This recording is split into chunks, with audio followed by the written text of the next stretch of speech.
Good evening, everyone, and welcome to Bison Stadium on the campus of Bethany College. Tonight on the PAC Sports Network, the W&J presidents visit the Bethany Bison. I'm Randy Gore along with Justin Piles for tonight's contest. Our cameraman Don Sluka tonight and our producer David Singer on the network this evening. And we're in for what could very well be an offensive showing here this evening with these two teams, two very powerful offenses. W&J this season with a 3-1 record, the Bethany Bison at 1-3, although Bethany coming off a 34-31 win last week in conference play over the Grove City Wolverines. W&J, they are 2-0 in conference play. Bethany 1-1, but as we spoke of, the offenses should be on full display here tonight. Well, Bethany comes in here with a very powerful offense and maybe a little better team than the 1-3 record would indicate, and kind of the downside or the side that isn't as productive is obviously the defense. A little bit better last week against Grove City, especially against the run.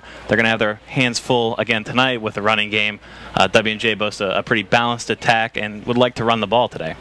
Yeah, the quarterback position for W&J kind of up in the air in terms of coming into tonight's contest. Will it be Matt Bliss as the starting quarterback? Will it be Pete Coughlin? Coughlin got the start last week. The freshman from Upper St. Clair and performed very well in the victory over the Teal Tomcats for the W&J Presidents, a 32-19 win over Teal homecoming at Cameron Stadium. But Pete Coughlin got the start, helped W&J to the win. A versatile type quarterback is he can beat opponents with his legs just as well as with his arm, although not to take anything away from his arm because he can sling it as well. But up in the air as far as who's going to start tonight, Matt Bliss or Pete Coughlin. But talking a short time before this contest here gets underway, talking a short time ago with head coach Mike Sirianni of the W&J Presidents, he said that Matt Bliss is going to give it a go here tonight. And whichever quarterback comes out for W&J, they're in pretty good hands. Coughlin, just a freshman like you mentioned, but he's seasoned. He's played some big games, especially in high school, playing at the football factory of Upper St. Clair. He's played in big games before, WPIL type games, so he's not fazed by pretty much anything. And like you said, they were in good hands last week. And so whoever comes out, if Bliss, like you said, Bliss is going to start the game, but if he needs to come out for any reason, if his knee injury flares up again, they can turn to a pretty capable backup. And don't be surprised if you do see both quarterbacks, even though Matt Bliss is starting. That was what we heard from Coach Sirianni of the W&J Presidents. And also the reason why that quarterback spot has been a question mark as of late is because of a knee injury to Matt Bliss. He's been out lately, but the senior quarterback from Bethel Park, he has been a standout over the past few seasons, the lefty, and he works well with Alex Barafio, one of the best receivers in the nation, let alone the conference. And Barafio, of all PAC first team member last year. Matt Bliss, he's usually his top target when they go to the passing game. Not their only target for the Presidents, but typically the top target. But you mentioned earlier on, W&J likes to pound the football with the running game this year with Dion Wiggin, and he has done very well, 473 yards rushing to this point on the season, averaging 5.7 yards per carry. Talking with Coach Garvey of the Bethany Bison, and Bill Garvey said that first and foremost from the defensive perspective, the top achievement for them is stop number 32, and that's what the Bethany Bison are trying to achieve defensively. They want to get their arms around and tackle immediately Dion Wiggin when they can. Yeah, he's a handful, kind of a bowling ball type of runner, downhill runner, tough to stop.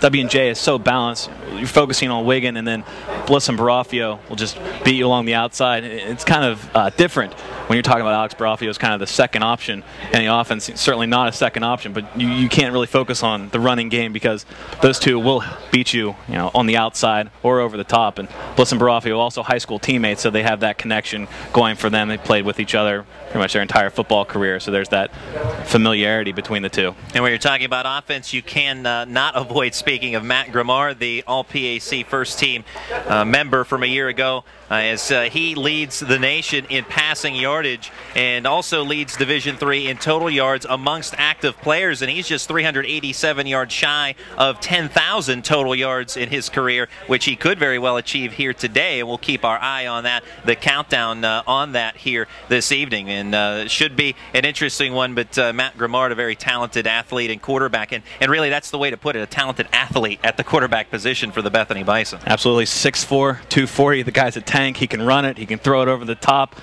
he's a handful too. Try and bring down. You're going to need several tacklers. Make sure you can get him off his feet. Otherwise, he'll just bounce around and eventually find that end zone. He's a dual threat, especially down there in the red zone. Look for him to score on a couple of quarterback keepers. He likes to do that kind of thing down near the goal line.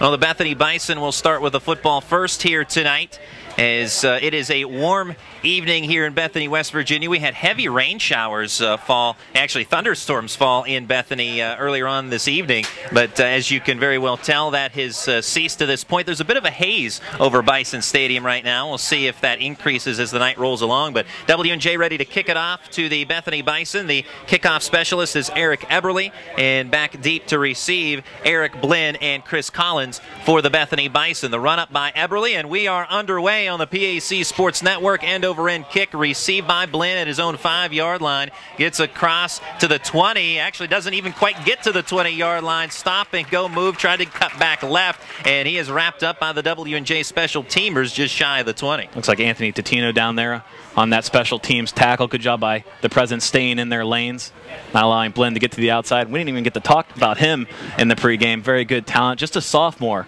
but a receiving threat for the Bison, leading the country in receptions and receiving yards. So one of Grimard's favorite targets out there. Now the Bethany Bison offense will be on the field first, and the starting lineups today brought to you by Sport Clips. Matt Grimard, the starting quarterback. Tailback is Phil Acree. Zach Staley, the fullback. Eric Blinn and Jalen Jennings at receiver. Ben Gregg at the tight end position. We'll give you the offensive line in just a moment. 1st and 10 for the 19-yard line, and Grimard immediately wants to go deep for Blinn and overthrows his target near midfield. Blinn was open, but on the coverage for the W&J Presidents was Marlon Brown, the 5'11", 185-pound sophomore. To run down the rest of the offense for the Bison, at left tackle, Bo Burtis. At left guard, Zach Yates. The center is Adam Atwell. Right guard, Terrell Carter. And right tackle, Evan Sargo. For the W&J Presidents defensively, on the defensive line, Evan Fuentes, John Lowry, Chris Heim, and John Turner. At linebacker, Shane Smith and Jared Pratt. In the defensive backfield, Alex Schramm and Sam Connolly. At the quarterback position, safeties are Anthony Totino, B.J. Monticelli, and Dan Graziano. On a 2nd and 10, handoff for for the Bethany Bison, rather, and going left to the 26-yard line. On the carry is Phil Acree on the run, the 6', 173-pound junior from Lindsley, West Virginia. You'll see Bethany run the ball very sparingly, but just try and keep that defense honest. You saw Grimard go over the top on that first down play. We'll look at a 3rd and 4, short yardage. And just underway here from Bison Stadium, first quarter. Bethany with the first offensive possession. Matt Grimard, a little confusion there in the huddle for the Bethany Bison before this 3rd down and 4. Bison in the shotgun with 4 wideouts, 2 to each side. And the lefty Grimard, slant pattern over the middle, complete, and off to the races across the 40, the 30 for the Bethany Bison, far sideline, and Monticelli with the tackle deep in W&J territory. And on the reception, it's Jalen Jennings, who enters tonight's play with 18 catches for 251 yards and 3 touchdowns. There's a big break for the Bison early in this one. Yeah, just a simple slot route to get that first down. Jennings over the middle, turned around Monticelli, and he was off to the races. Now the Bison deep in President territory, looking for the first score of the game. No huddle for the Bison. 1st and 10 from the 15-yard line of W&J. Handoff up there. Grimard going to keep it himself on the draw play. QB keeper up the middle, gets inside the 5 to the 1-yard line. So the versatile quarterback, Matt Grimard, he can run it just as well as he could pass it. Has 6 rushing touchdowns this season and was tackled just shy of the goal line there. Just a little replay, stuck it in Acree's chest, then kept it himself, took it right up the middle, and Bethany's going no huddle. They like to go fast. And Grimard this time will give it to Acree. Penalty flag is thrown. Acree is in the end zone, but no signal for the touchdown, as this one could be coming back, and it will be for the Bison. Looks like a hold on Bethany. It's definitely not something you want anytime, but down near the goal line, when you had 1st and goal from the 1, I'll back them up and make it a little bit more difficult to punch it in. Glad you can be with us on the PAC Sports Network. Opening drive of the ball game. Bethany Bison going right to left across your computer screen. The W&J Presidents in the visiting white uniforms with the black numerals and lettering. The Bethany Bison, of course, in their home green uniforms with the white numerals and lettering and black trim. I like the pink accents, too, on the socks. And you see a couple players with pink towels down here for breast cancer awareness. Now, October, Breast Cancer Awareness Month. And a 1st and goal from the 11-yard line for Bethany. They set up a swing play going left to Acree. Has a blocker in front to the 5, dives for the goal line, and he's just shy of it. Tackled at the 1. Well, nice swing pass to Phil Acree. That's just his second reception of the season. Has 1 catch for 11 yards, and that one worked to perfection. 2nd and goal now at the 1. And again, Grimard in the shotgun, and he will keep it himself as he follows Acree. Bethany signals touchdown. No official signal yet. Coach Garvey wants the touchdown call, but again, nothing to this point. It looks like the W&J defense has held. It's a 3rd and goal. That ball inside the 1-yard line. Hard to get much closer to the end zone than where that ball is placed right now. I think you might see the same play here. The 6'4" quarterback, just go forward. Tight end Ben Gregg checks in for the Bison. See if Bethany tries to hammer this one in on a 3rd and goal. Scoreless game. Under 12.5 in this first quarter. Bethany looking to spread out that W&J defense with trips to the right. Grimard in the shotgun, but I don't know why you throw it here. Acree, the side card to the right. Give is to Acree, and this time he's in. Touchdown Bethany Bison, and the Bison strike first in this one, 6-0. Just to soften up that defense a little bit. Some of the bodies out of the middle and hand off to Acree to the middle for 6, and the Bison strike first. Now the big play in the drive, the long distance pass to Jalen Jennings, went from the Bethany 27 to the W&J 15-yard line. That set up the score. Now in is Pedro Lalore, the place kicker. He's 8 of 9 on point after touchdown attempts this season, and he boots this one up and through. Bethany with a 7-0 lead over W&J in the first quarter. We're going to take a 30-second timeout. We'll be right back on the PAC Sports Network. W&J 0. We're here at Sport Clips, the new just for guys haircutting place, to see what the buzz is about. How was it? Nice cut, nice price, professional stylist. Doesn't get any better than this. There's sports on TV at every chair. I got an awesome haircut, steam towel treatment, neck and shoulder massage. I went all the way! What are you waiting for? Sport Clips is now in your neighborhood. At Sport Clips, guys win. With 2 locations in Washington County, at the McMurray Shops in Peters Township and at Trinity Point in Washington.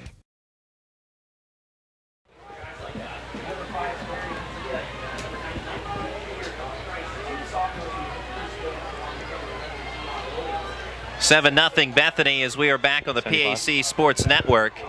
And the kickoff man for the Bison will be Umar Moore, the 5'9", 180-pound sophomore, puts the boot to it and received by W&J at their own 10-yard line, trying to get to the right side and has some room. Spins off one tackler and brought down near the 30-yard line. On the return, Dion Wiggin, the talented senior running back, on the return, and W&J likes to get the football in his hands as much as possible. He's brought down shy of the 30 at the 29-yard line of W&J, so that's where they will begin. And that fog that was down in the valley a moment ago is starting to creep onto the field to the right of us. Actually give Wiggin the 30-yard line. In the shotgun, starting quarterback is Matt Bliss for W&J. And Bliss will immediately start with a quick pass left to Barafio. Barafio across the 40 to midfield, where he is escorted out of bounds by the Bethany Bison and middle linebacker Josh Moody. Let's very quickly give you the starting lineup for the offense of W&J, brought to you by Sport Clips. Starting quarterback is Matt Bliss. At running back, Dion Wiggin. The receivers, Alex Barafio, Dan Lucas, and Max Cregan. We'll give you more in a moment. The shotgun snap bobbled but held on to. Handoff Wiggin is able to sift through the line of scrimmage and through the blocking on the offensive line and gets into Bethany territory at the 43-yard line of the Bison. Rest of the starters for W&J. At tight end, Stephen Lick. The offensive line, Zach Crossie, Joe Graziani, John Wayner, Andrew Pingator, and Zach Wilde. Shotgun for Bliss on a 2nd down and 2. Bliss looking left, now will scramble to his right and will dive ahead toward the lead stick. Looks like he has it from our broadcast perspective at the 41-yard line of Bethany. Well, despite saying out last week, not afraid to pull it down and run for the first down. Something Bethany will definitely have to account for.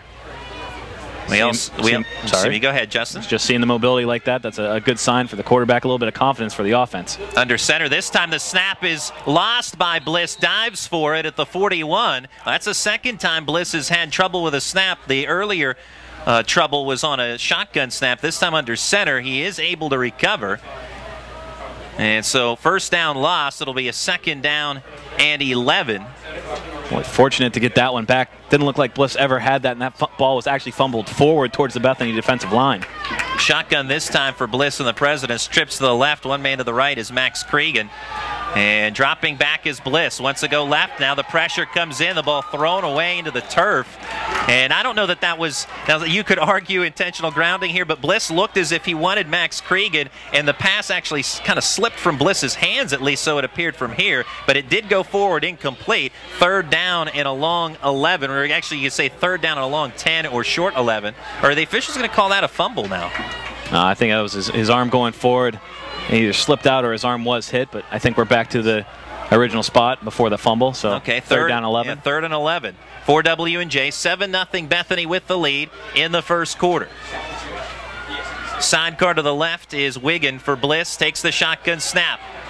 And a deep ball over the middle, just overthrows Alex Barafio. Had a step on his man in coverage for the Bethany Bison was Chris Berg.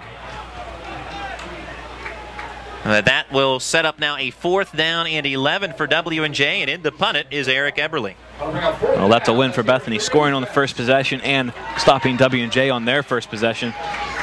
Gives a little confidence to both sides of the ball, offense and defense, knowing you can move the ball against the President's defense and the much maligned Bethany defense with that stop on the President's opening drive. Long snapper for W&J is Jalen Morris. Gets the snap, a good one to Eberly. High punt.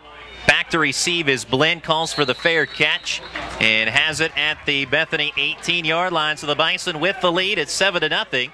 They'll get the football right back. So W&J quickly out to midfield and into Bethany territory, but the defense able to halt that W&J momentum, and really that drive came undone after the bobbled snap. Granted that W&J held on to possession, but ultimately that's where that drive started to unravel. Yeah, we've seen a couple of long passes, too, that have been open, and both quarterbacks misfiring long on them. Maybe just got to get a feel for the game. Both miss potential big plays. Ball officially marked at the 19-yard line for Bethany. Grimard gives it to Acree.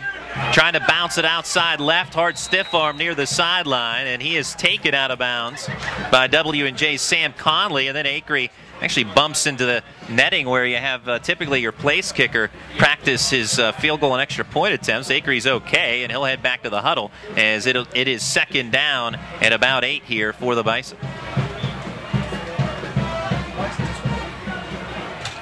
Checking out of the game, Brandon Hill for Bethany. As new man entering is receiver Tyler Ambush. He's a freshman, 5'7", 205-pounder from Northwest High School in Germantown, Maryland. Has 9 catches for 149 yards, does Ambush, and he's one of 4 wideouts on the field. Grimard slant pattern over the middle, complete across the 35 to the 37-yard line for the Bethany Bison. And that is complete to Tyler Ambush, so immediately as he enters the game, he gets a pass and a 1st down for the Bison. Find some success on that slant route. That's twice they've gone to the inside receiver on top.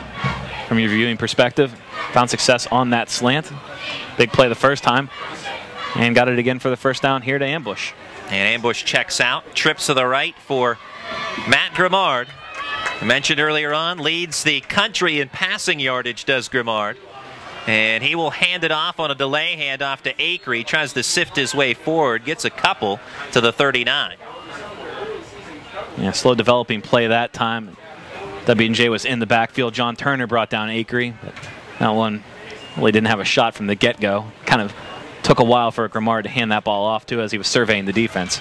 Now, Phil Acree, mentioned from Lindsley High School in West Virginia, has rushed for 180 yards this season on 31 carries and a couple of touchdowns. He has the first touchdown of this game, the only touchdown so far, a 1-yard rushing score, with Bethany leading 7-0. Grimard looks left, goes left, diving attempt, but incomplete as that pass short hops Chris Collins, the 5'9", 165-pound senior from Youngstown, Ohio, and brings up a 3rd down and 8.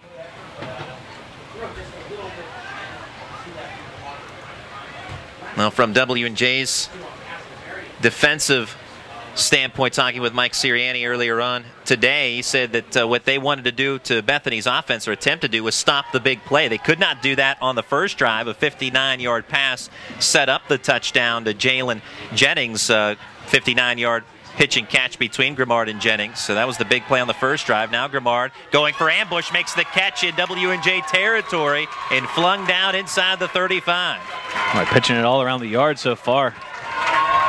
Tackle made by B.J. Monticelli, 5'11", 195-pound senior. Monticelli, a 3-year starter at free safety for W&J. But he doesn't make the tackle until the Bethany Bison have advanced the football for another first down and into W&J territory. And Grimarda already up and over 100 yards passing. And we mentioned earlier on, 387 total yards away from 10,000 for his career. Grimard, delay give to Acree, tries to get the quarter going left. It takes a hard hit from Monticelli as the free safety steps up and makes the tackle on Acree near the line of scrimmage. He likes that stiff arm with the right arm holding the ball in his left hand as he's running left. Good ball security. Kind of a pain to tackle too whenever you get that big face full of hand. Good pursuit by Monticelli. Actually drops Acree for a 1-yard loss. Acree will check out of the ball game. Is entering now for Bethany in the backfield is Jalen Holmes, freshman running back from Newcastle, Pennsylvania, and Newcastle High School. Grimard will have a sidecar to each side. It's Holmes to the right and Brandon Hill to the left. Grimard steps back, going deep for Blinn, has him off his hands and incomplete. Had him near the goal line. And Blinn, usually the sure-handed receiver out of Western Beaver, the 6'1 sophomore, could not hang on to this one. Yeah, Blinn with a step on Sam Comley. Single coverage down there. Had him open just off the end of his fingers. 3rd down and 11 for the Bison at the W&J 35-yard line. Ambush checks out as Holmes back in the game for the Bison. Grimard so far 4 of 7 for 112, but all 3 of those incompletions, he's had open receivers. He's either missed them or, in the case there, have been dropped. But these Bethany receivers definitely open. Spread offense for the Bison. Grimard will step up in the pocket and run it himself. Inside the 30, he's shy of the first down marker. There's a combo tackle for W&J at the 29-yard line. And now Bethany, in terms of field goals, their longest field goal of the season belongs to Dalton Conroy, a 26-yarder. So this has all indication of 4-down territory for the Bison offense. Yeah, 4th and 5, you're looking at a long field goal here. 46 yards, you're going to go ahead and take your chances here with the offense. 7-0 Bison leading. And on the offensive charge again, but faced with a 4th and 5. Grimard shotgun snap. Wants to go to Blinn, he's covered. Now will scramble right and tries to find a tight end near the far sideline, but overthrows Cam Cooper, and the Bison held. Turnover on downs. W&J will be back on offense once again. And as we were giving the starting lineups earlier, we were able to give you the W&J offense, but not yet the Bethany defense. So let's do that now. Again, the starting lineups brought to you by Sport Clips. On the defensive line for the Bethany Bison, Khalid Pierce, Ethan Barnes, Nick Greer, and Nadeem Radar. Larry Padilla at linebacker, along with Chris Berg and Josh Moody. And as we have a 1st down and 10, a screen play set up to Dion Wiggin. And he is thrown down at the 35-yard line of W&J. On the tackle for Bethany is Chris Berg. Rest of the defense, defensive backfield, Michael Halcott, Wisme Despain at quarterback. Safeties are Aaron Fry and Dion Williams. W&J no huddle, 2nd down at their own 35. 2nd down and 4. Swing pass. And has his man Barafio. A flag is thrown behind the line of scrimmage. W&J for the moment has a 1st down. And they will maintain the 1st down and actually tack on some extra yards. This is a personal foul on the Bethany Bison. You'll see W&J go side to side with Barafio, trying to get him in space. It's kind of like a glorified running play in a sense with those screens. Personal foul on Greg Roberson of Bethany will give the W&J Presidents an additional 15 yards. 7-0 Bethany leading in the 1st quarter. And our referee today, Charlie Watts, giving you the call just moments ago. The personal foul. Ball to the 37-yard line of the Bison.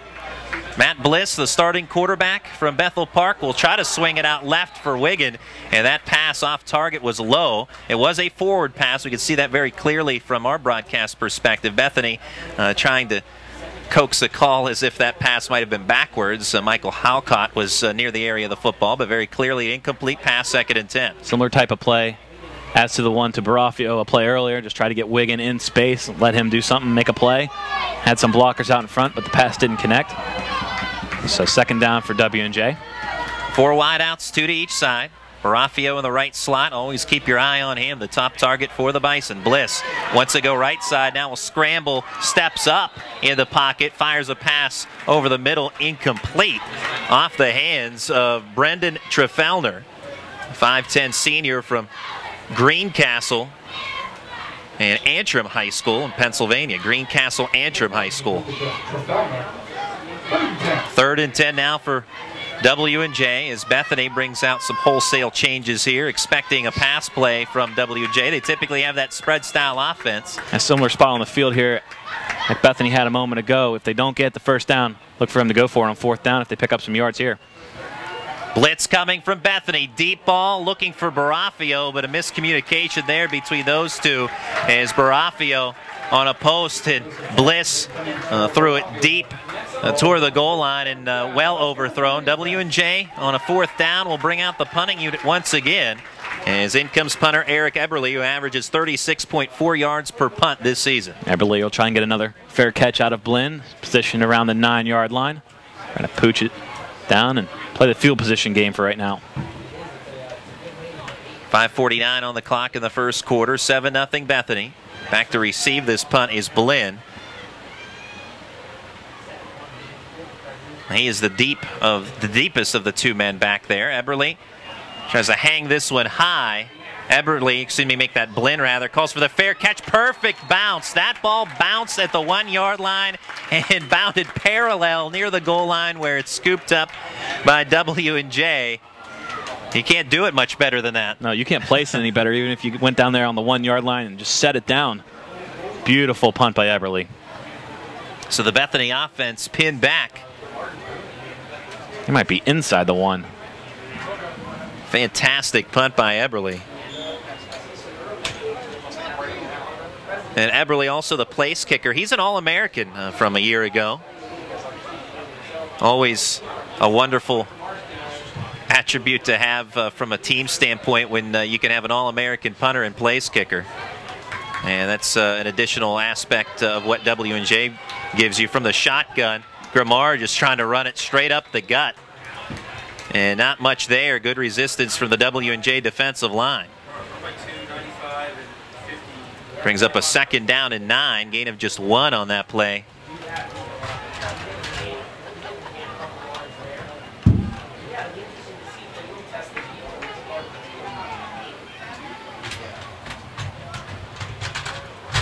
Glad you can be with us today on the PAC Sports Network. Also like to thank our sponsors, Tri-County Patriots for Independent Living, Sport Clips, Foster's Law Firm, Sharps Furniture, and First Commonwealth Bank. Also Time Ad Productions. 2nd down and 9 for Bethany. Trips to the left, Grimard.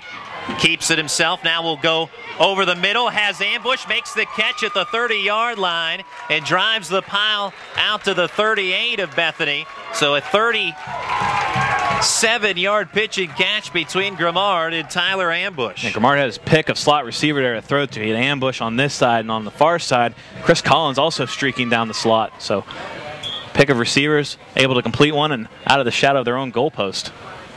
So in this first quarter, Matt Grimard already over 100 yards, and that was on the 2nd drive, and that total continues to improve here for Grimard. Is 1st and 10 for the Bison at their own 39-yard line. Grimard wants to go left on a swing play. Instead, fires a pass incomplete. Intended. As we have a penalty flag thrown in the area of that. The pass intended for Cam Cooper, the senior, 5'11", 195-pounder from Hurricane, West Virginia. It's pronounced hurricane. Oh, I'm sorry. Thank you. Well, you are from West Virginia, so I appreciate the, well, you went to school in West Virginia, I should say. Proud Mountaineer. Yes. Hurricane, West Virginia. My apologies. Thank you for that. And the pass interference call on the W&J Presidents will move the ball ahead 15 yards for the Bethany Bison to the W&J 46-yard line. Bethany offense moving the football well. 1 touchdown on the board, a 1-yard rushing score by Phil Akery. Second drive stalled at the W&J 25-yard line. There's a pass intended for Blinn again, off his fingertips, incomplete. Second time he has failed to hang on to a pass attempt from Matt Grimard. A little bit of traffic out there on that screen. I mentioned Grimard leads the nation in passing yards. Well, he has to throw those passes to someone. And while he has many targets, Eric Blinn leads the nation in receiving yards and receptions. 46 catches for 613 yards this season, averages 13.3 yards per catch. Has just 1 touchdown, though. He's been denied from that aspect, but he has moved the ball up and down the field. A keeper for Grimard, and has plenty of rushing room left side inside the 30 to the 24-yard line of W&J. Actually mark him into the 25 by the line judge here today. And that line judge, Chuck Ruslavage, as it's at the 25-yard line of the Presidents. And Bethany moving the football well once more.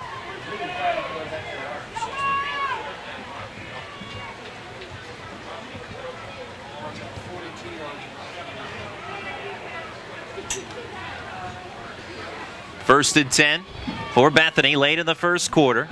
5 wideouts. Grimard goes left for Blinn. Incomplete, tight coverage there by Sam Comley, as he was draped on him fairly, of course, but tight coverage by Comley, the 6'2", 190-pound senior. A little bit of contact down there near the goal line. Each had hands on the other. Good no call.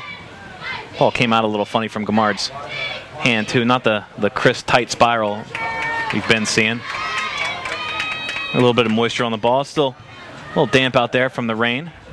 Heavy thunderstorms rolling through Bethany, West Virginia in the late afternoon and early evening, and those storms passing through by game time. We have a haze over top of Bison Stadium today. 2nd and 10, and a quick pass over the middle, complete to Blinn. He's tackled immediately by W&J linebacker Shane Smith, the 5'11 sophomore from Fredonia High School in New York. Well, that'll get him on the stat sheet. First catch of the night for Mr. Blinn. And Smith with now 28 tackles on the season with that stop. That is complete number 4, Harris Slayton. They'll bring up 3rd down. 3rd down and reasonable for the Bethany Bison. 3rd and 4 at the 19-yard line of W&J. Need to get to the 15. 4 wideouts, trips to the right. Sidecar to the right for Grimard. And that is Hill. And we have penalty flags thrown. Looks like procedure here on Bethany. That one actually looked like the center's fault. I think everybody on the offense moved, except the ball was not snapped. And that was exactly what was indicated by the referee, Charlie Watts. He said, "Ball start on everybody but the center." That got a good chuckle from the crowd here at Bison Stadium. Yeah, we were all ready to go with the play, except the ball wasn't snapped. Well, obviously there was a miscommunication on the snap count. And I guess if you ask the center, Adam Atwell, he knew what the count was, but no one else did. 3rd down and 9 now. Grimard will keep it and run up the middle. Stop and go move, avoids 1 tackler. And it appears he's shy. Now some late pushing and shoving there on the pile. Grimard appears to be shy of the lead stick.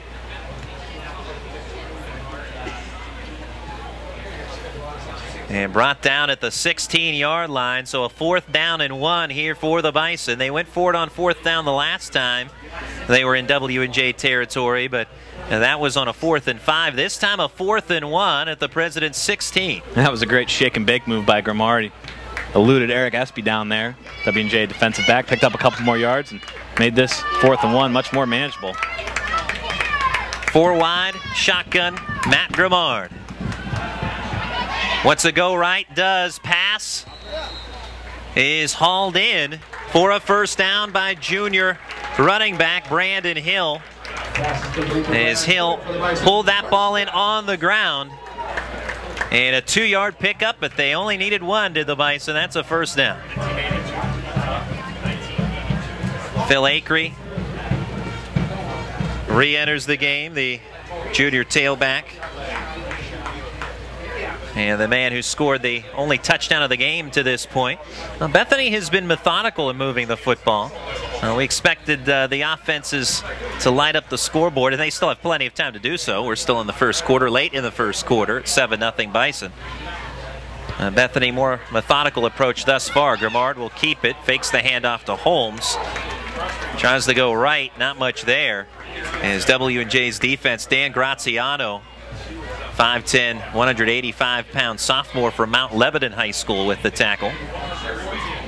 Gain of 1 for Grimard. Actually, no gainer for Grimard. Tackled at the 14. So second down and 10. As Acree and Holmes check out. 2 more receivers in the huddle. Chris Collins and Tyler Ambush for the Bethany Bison. Bethany 1-3, 1-1 in conference play. W&J 3-1, 2-0 in conference play. The Presidents, the reigning PAC champions. Grimard on a second down, fires a pass over the middle for the touchdown as he has Chris Collins for the score, and the Bison make it 13-0. Chris Collins for the Bison, touchdown. 14-yard touchdown pass, Grimard to Collins, and he was open on the slant in the end zone. So that slant pattern has worked to great effectiveness, especially for the slot men for the Bison, and W&J has had trouble covering it, and now it's Pedro Lalore for the extra point. And it is up, and it's good. So Bethany with a 14-0 lead late in the first quarter. We'll take a 30-second timeout on the PAC Sports Network. 14, W&J 0. Bankruptcy myths. Busted. Bankruptcy is just another word for failure. It's for deadbeats. The typical person filing for bankruptcy is 38, middle class, and educated. Over 90% of bankruptcies are traceable to job loss, illness, or divorce, factors largely out of anyone's control. Myth. Busted. Bankruptcy myths. Busted. Brought to you by Foster Law Offices. Call today to schedule a free consultation and sleep better tonight.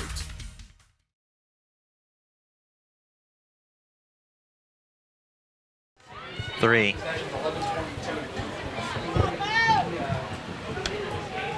Under a minute to play in the first quarter. The Bethany Bison with a 14-0 lead on their home turf here at Bison Stadium. Bethany hoping to pull off the upset would mean a lot to this Bethany program, but still early on. End-over-end kick received by W&J at the 16, trying to go right and bouncing off one of his own blockers for W&J. Daniel Liss with the return out of Chartiers Houston High School. Andre Butler down there on the stop. The W&J offense will try it out on the field. Something they haven't done a whole lot of this opening quarter. Just 7 plays so far. Time of possession heavily in Bethany's favor. 11:22 to 2:47.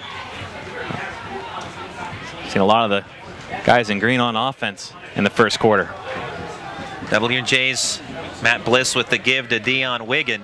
Wiggin has the football stripped away. Bethany going the opposite way with the football. And is it a touchdown? The officials, they have him marked back. Wiggin marked back at the 35-yard line. Bethany running with the football for what seemed to be a defensive score for Bethany was Larry Padilla, as he had stripped the ball away, or at least so Bethany claims. It was tough to tell from here as there was a pile up in the middle, and Wiggin. I don't even know that they signaled either. And there was no signal, really. No. The officials never signaled touchdown, and I don't know if they really ever completely signaled that the play was down. They did not blow the whistle and then just congregated to discuss things.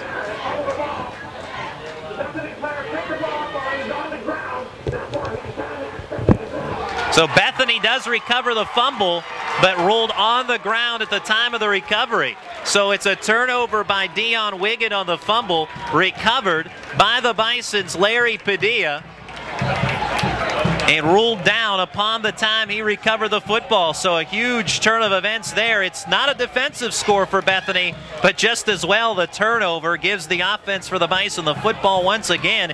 And Justin, you talked about time of possession, heavily one-sided. Well, it's going to stay one-sided at this point. Matt Grimard in the offense, back on the field again. And Bethany with the 20-9 now advantage in plays. Ready to run play number 21. Wouldn't be surprised if they try and go for it all right here. Just try and punch it in the end zone. Grimard, after the turnover, as a hitch complete to Blinn, still trying to inch his way forward, tackled inside the 25. And on the stop, Alex Schramm for W&J, the product out of Cannon McMillan High School, 5'8", 155-pound junior. And that was a good play by the Bison along the outside. We've seen Blinn run that deep route a couple of times down the sideline. Here he just ran a comebacker to the sideline, wide open, easy pitch and catch, and big gain for the Bison. 1st and 10 for Bethany at the W&J 22. And that, as we await the final seconds to tick off the clock, will end the first quarter.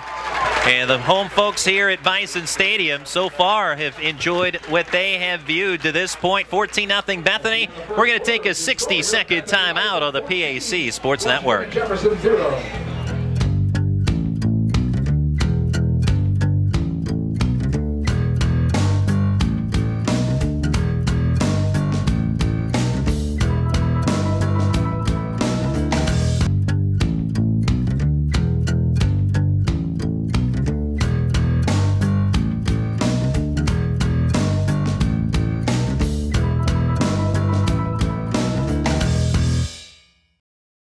Generations, Sharps Furniture has been proud to serve Southwestern PA with their brand of personal service. Being an authorized dealer for Lazy Boy, they are dedicated to providing the finest quality products made here in the US of A. Looking for custom upholstery? Sharps carries a large selection of upholstery to choose from, all made in America. And their friendly staff will deliver right to your front door. Sharps Furniture, your authorized Lazy Boy dealer. Family owned, family operated since 1917. Located just off I-70, exit 19B in Washington, PA.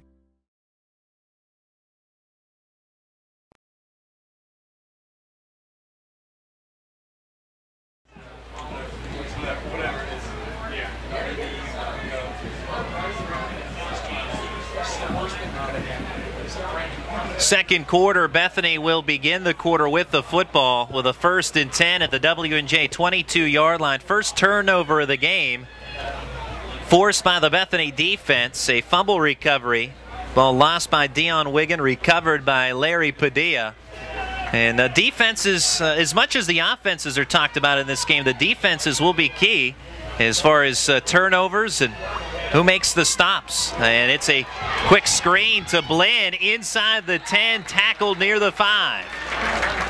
Nice block along the outside to spring him. Didn't catch the receiver, but it's a great block as Blinn moved to the outside.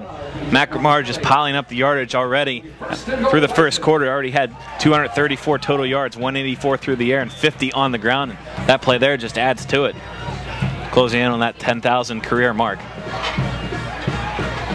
Add on another 18 yards to that tally. That'll put him over 200 yards passing now in the game. Matt Grimard in the shotgun, diamond formation, and he'll keep it with the lead blocker, Brandon Hill. The pile continues to move forward, the pile near the goal line. And tackled at the 1 is Matt Grimard. Second down and goal for the Bethany Bison. Well, again, Justin, we're talking about the defenses, and again, with much talked about of the offenses for both teams, W&J averages 38 points per game, Bethany 31 points per game. Obviously, great individual talent on both sides, but turnovers, and anytime you can make a stop, if it's a turnover on down or anything of that sort, huge in this game. And Bethany with the first turnover that has set up this situation. Second and goal from the 1. Grimard gives to the fullback, Holmes, who tries to leap over the top, but he is flung down shy of the goal line. And there's a player down for W&J as well, and that is Evan Fuentes, the defensive end for the Presidents. He gets up and will limp off the field to the far sideline, so that is a good sign. And a nice tackle made as well. Fuentes was in the area of that stop. Look at the W&J defense right now. Hands on hips, huffing and puffing. They've been out here a long time. Bethany ready to go again. Again, diamond formation set up in the backfield as Grimard, delay keeper, and he stopped shy of the goal line again by the W&J defense. So this would be a huge stop for the Presidents. And we'll see now decision time for Bethany head coach Bill Garvey in his first year at Bethany. He'll bring out the kicking unit. And, well, you have a 14-0 lead as it sits. This is essentially an extra point try here for Pedro Lalor. It would count as 3 if he can connect. Extra point set up more or less in the middle, too. Just has to kick it straight. Long snapper Bo Burtis. The holder is Blinn. And the kicker Pedro Lalor. Low snap handled well by Eric Blinn. And the field goal is up and good. So the Bethany Bison, after the fumble by Dion Wiggin, convert that turnover into 3. Bethany 17, W&J nothing early in the second quarter. We'll take a 30-second timeout on the PAC Sports Network. Disability affects the lives of over 29,000 people in Fayette, Washington, and Greene counties. Tri-County Patriots for Independent Living are people with and without disabilities working to meet those needs in the community. The success of Triple comes from the commitment of a dedicated board of directors, its members, and volunteers. To continue to improve services, Triple is renovating the historical YWCA building located at 42 West Maiden Street in Washington. This will allow for an assistive internet cafe, increased veteran services, and transportation and wellness to provide skills to help with independent living. Your help and feedback are appreciated, and if you seek assistance, we're here to help.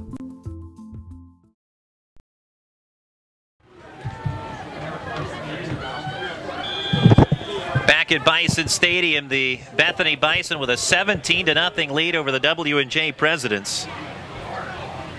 And the kickoff, Barafio receives at his own 5-yard line for W&J. Alex Barafio looking for the seam, thrown down at the 24-yard line of W&J. One of those on the stop for the Bison, Ricky Clark, 6'2", 190-pound sophomore from Garner, North Carolina.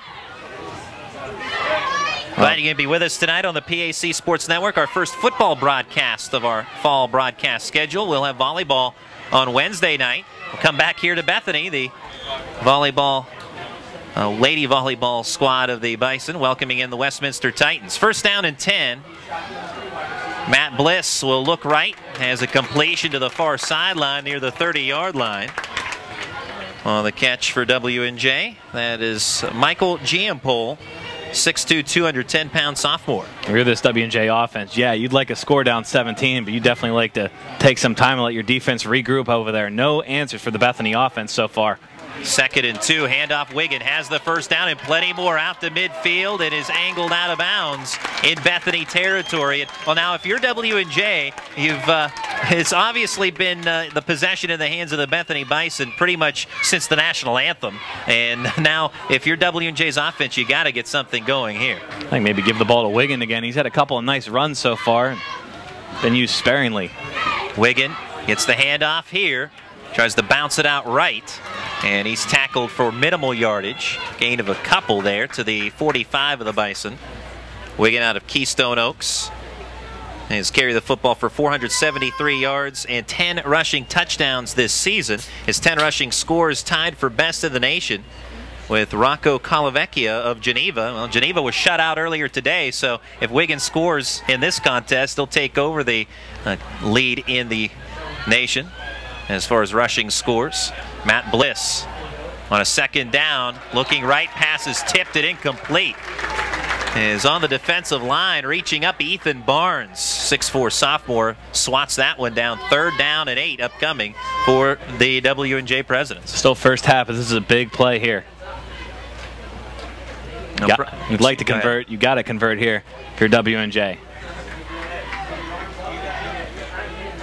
Matt Bliss back in the fold as the starting quarterback, missing some action due to a knee injury. Has thrown 4 touchdowns this season, just 1 pick. It's a screen left, dropped. Incomplete, intended for Dan Lucas. 4th down, and back on the field is punter Eric Eberle. And if you're Mike Sirianni, you've seen too much of Eberle today. He's done a nice job when he's been on the field. He pinned Bethany last time out here on the 1-yard line, and then the Bison proceeded to go 99 yards the other direction. Now the Bison, as we mentioned, or excuse me, the Presidents rather, the reigning PAC champions, were 8-3 last year, 7-1 in conference play. Were eliminated in the first round of the NCAA tournament by Johns Hopkins. Trying to get back to the NCAA tournament and win a conference crown. Might have been some movement near the line. No flags thrown. Punt away by Eberly. Eric Blinn lets the ball bounce at the 15-yard line and is downed by W&J at the 14. And scooped up by the President's Cam Grady. So Bethany, as it's been really throughout this contest, the Bethany offense back out on the field. They're deep in their own territory this time, but remember they had a possession start at their own 1-yard line and managed to get the football out from deep in their own end, from the shadows of their own goal line, and move the football well. Matt Grimard, the outstanding quarterback, has displayed why he led the PAC and set new Bethany single-season records last year in yardage.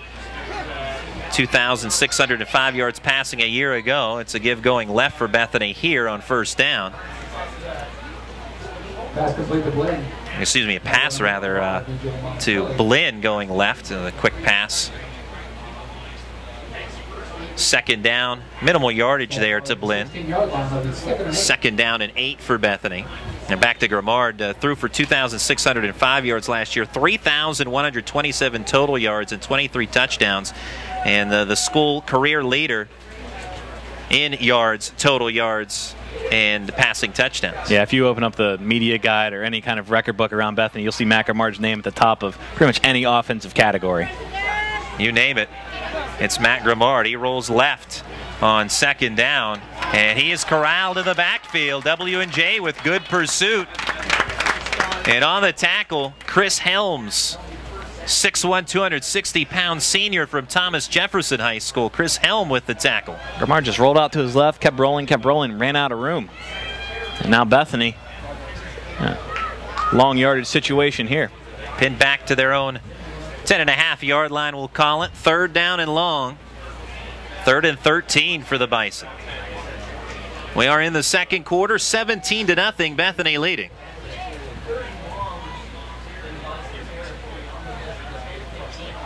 Now Bethany has made good work of the slants over the middle, especially to their slot men. Maybe you go back to the well here. No, instead it's a swing pass going left to Acree.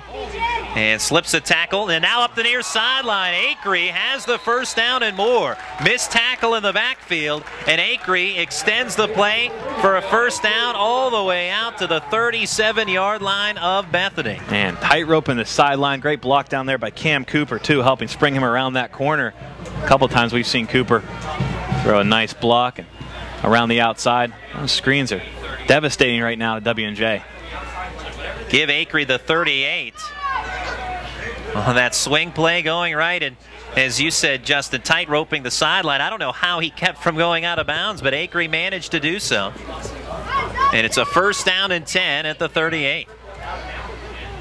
Gain of 27 on that pitch and catch. Grimard shotgun, sidecar to each side. Grimard will keep the football himself, and he is tripped up in the backfield. A couple of Presidents escorting him to the turf, and immediately on top of him was John Turner. He was not fooled by the fake handoff by Grimard whatsoever. Turner stayed with Grimard, and he gets the tackle. And our slow developing replay that time, W&J blew it up in the backfield, and there's really nowhere to go. Those kind of plays, you just don't want to try and do too much. Just go down when you're already corralled and live to fight the next down. Second down and long. And a screen to Blinn. Has some blocking going up the middle. Has the first down and more into W&J territory. Stiff arms a man. Tackled at the far sideline at the 40-yard line. And Dan Graziano tracking him down to the far sideline for the tackle. But again, Bethany with a well-designed screen pass to Eric Blinn, picking up the first. That was well-designed, but give Eric Blinn some credit on that, too. He made a couple of W&J defenders look absolutely silly down there with the shake and bake moves. I like watching him in open space. Head coach Bill Garvey in his first year with Bethany as the head coach. He's been the offensive coordinator the last 7 years for the Bison, and trying to run the football here with Acree, and gets to the W&J 34-yard line. Talking with Bill Garvey beforehand, he said that he wanted to develop some more balance this week. The offensive balance has been pass heavy through the first 4 games of the season, with Bethany trying for a more 50-50 split. If they can get a little closer to that, Bill Garvey would be happy, especially now owning a 17-0 lead. You can maybe now start to become more methodical in rushing the football. They've been methodical from this aspect in moving the sticks. They've used the passing game to do so thus far. Grimard in his arm. Now it's another handoff. Acree has the first down and more. 15-10, 5 touchdown. Phil Acree and Bethany balloons their lead to 23-0 here in the second quarter. Give credit on that play to 59 Bo Burtis and 83 Cam Cooper, making that lane for Mr. Acree to the end zone. It's all Bison here in the first half. Second rushing touchdown of the game for Acree. Had a 1-yard score that opened this ball game. And now a 34-yard rushing touchdown is in for the extra point as Pedro Lalore. Hold by Blinn. Lalore's kick is true, and the Bethany Bison with a 24-0 lead against the W&J Presidents. We'll take a 30-second timeout on the PAC Sports Network. When you are in need of fast, affordable, and professional voiceovers, contact TimeAd Productions. TimeAd Productions offers voice services for business presentations, documentary narrations, radio, television, imaging, and commercials, movie trailers, corporate phone systems, websites, audiobooks, and more. Visit or contact us online at www.timeadproductions.com.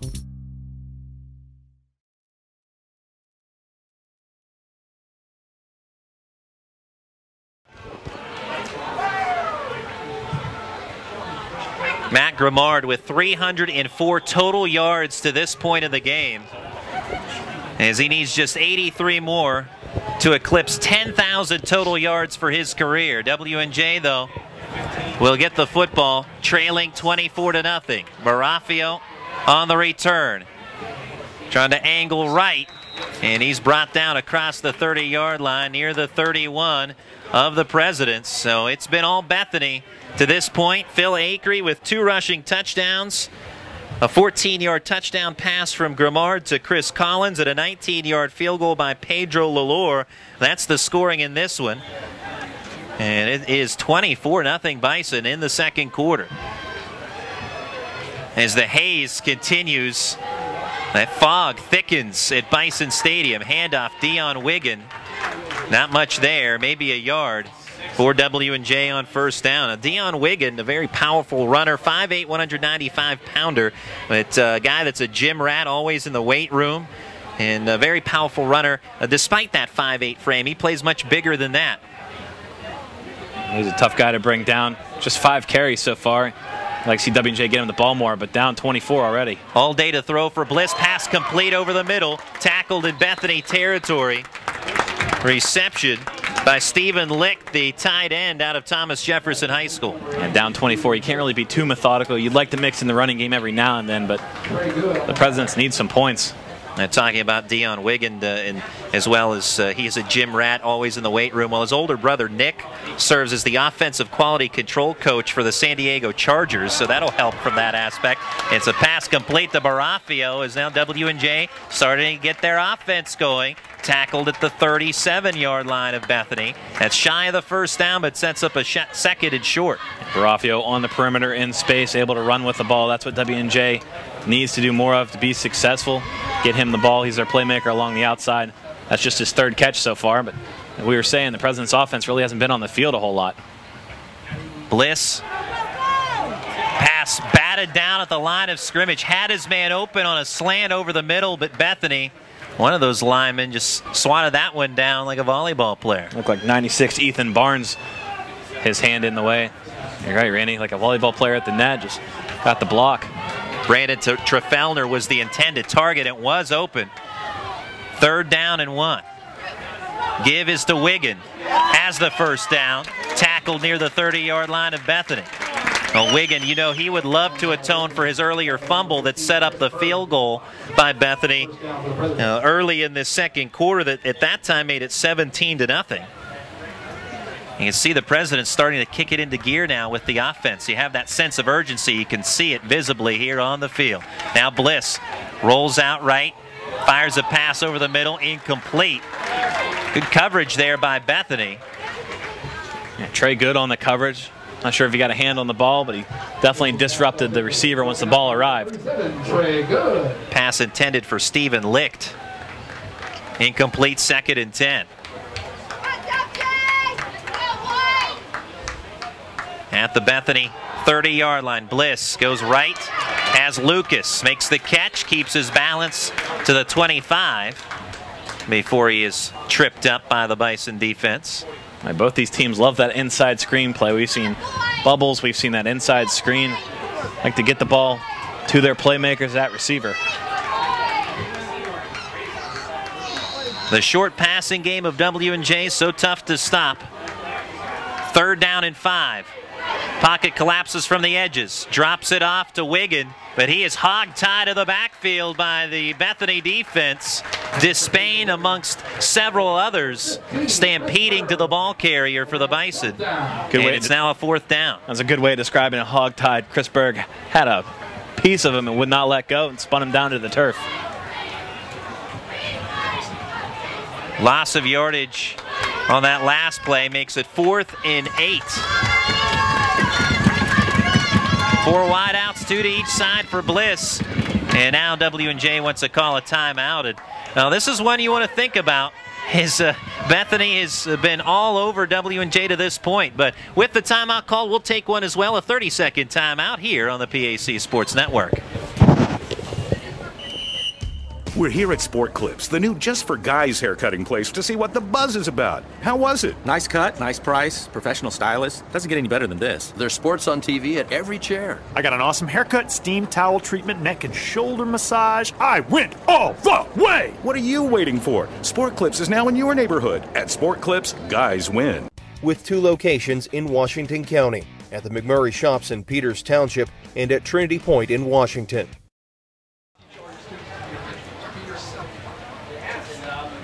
W&J faced with a 4th down upcoming. And the Presidents trailing this one 24-0. Bethany with 2 first-quarter touchdowns, a 1-yard run by Phil Acree, a 14-yard touchdown pass by Matt Grimard to Chris Collins. And Bethany adding on 2 more scores in the second quarter, a field goal and 34-yard rushing touchdown by Acree. 4th down and 8 for W&J. Same formation before the timeout. 4 wideouts, 2 to each side. Confusion remains here for W&J, and audible by Bliss. Bethany will bring some defensive backs in tight now. Blitz coming. Bliss passes tipped and incomplete. The Bethany Bison force the turnover on downs. His arm hit as he was releasing that ball.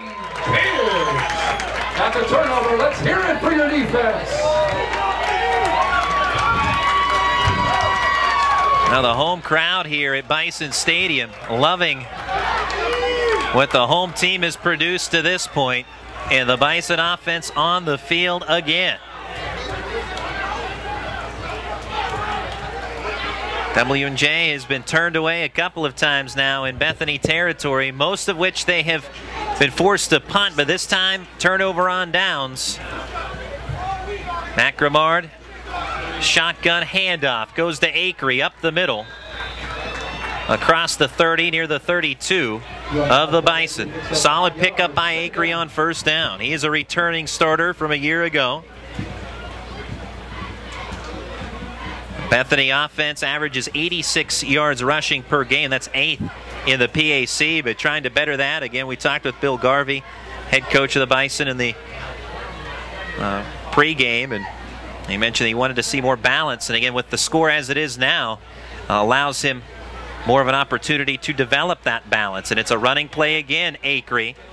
Minimal yardage. Tackle made immediately there for W&J.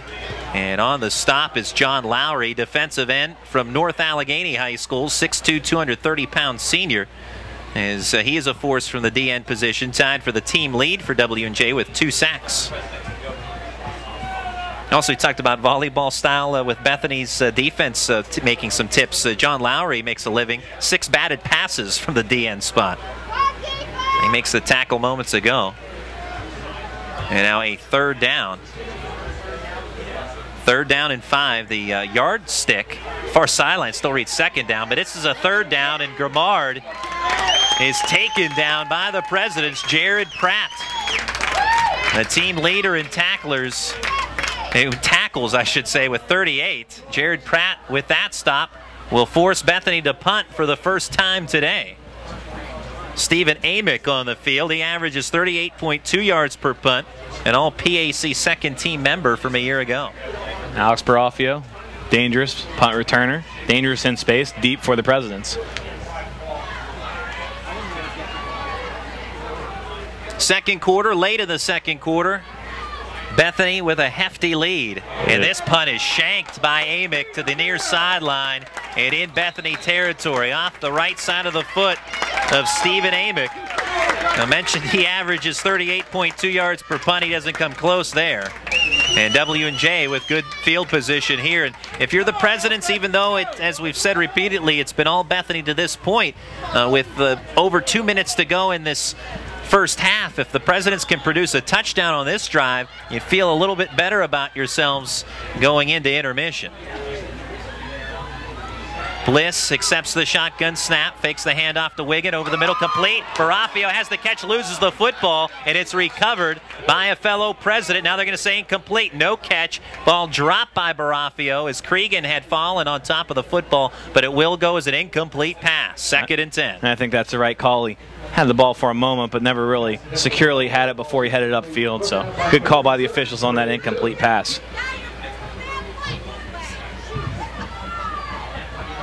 Have to have the football and make a football move upfield. Never had full possession of it before he dropped it. Barafio, who's 4th in the nation with 214 all-purpose yards per game.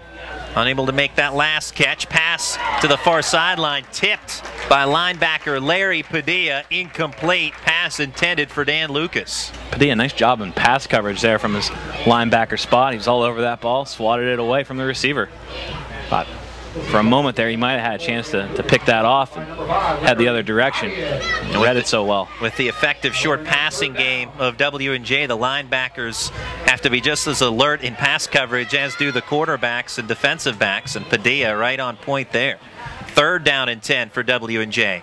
Blitz shown by Bethany, and here it comes, and the sack back in W&J territory at the 45-yard line, and firing in a couple of players for that sack, one of which Khalid Pierce and also Chris Bird. Yeah, Bliss had no shot there.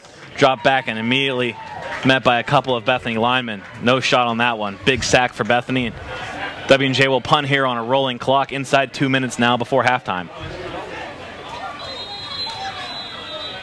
Timeout on the field, and this will belong to the Bethany Bison. So Bethany will get the football. They want to conserve some time here. With under 2 minutes to play in the first half, we'll take a break as well. 30-second timeout on the PAC Sports Network. 3 generations, Sharps Furniture has been proud to serve southwestern PA with their brand of personal service. Being an authorized dealer for Lazy Boy, they are dedicated to providing the finest quality products made here in the US of A. Looking for custom upholstery? Sharps carries a large selection of upholstery to choose from, all made in America. And their friendly staff will deliver right to your front door. Sharps Furniture, your authorized Lazy Boy dealer. Family owned, family operated since 1917. Located just off I-70, exit 19B in Washington, PA. With under 2 minutes to play in the second quarter, W&J will have to punt the football away again to Bethany. And Bethany, they have lost 30 consecutive games to the W&J Presidents. And that is domination by the Presidents in, you can't even say recent years. I mean, that spans 3 decades. But that is domination by the Presidents. But right now, it's domination by the Bison in tonight's contest, 24-0. That streak spans before I was born. That's a long time.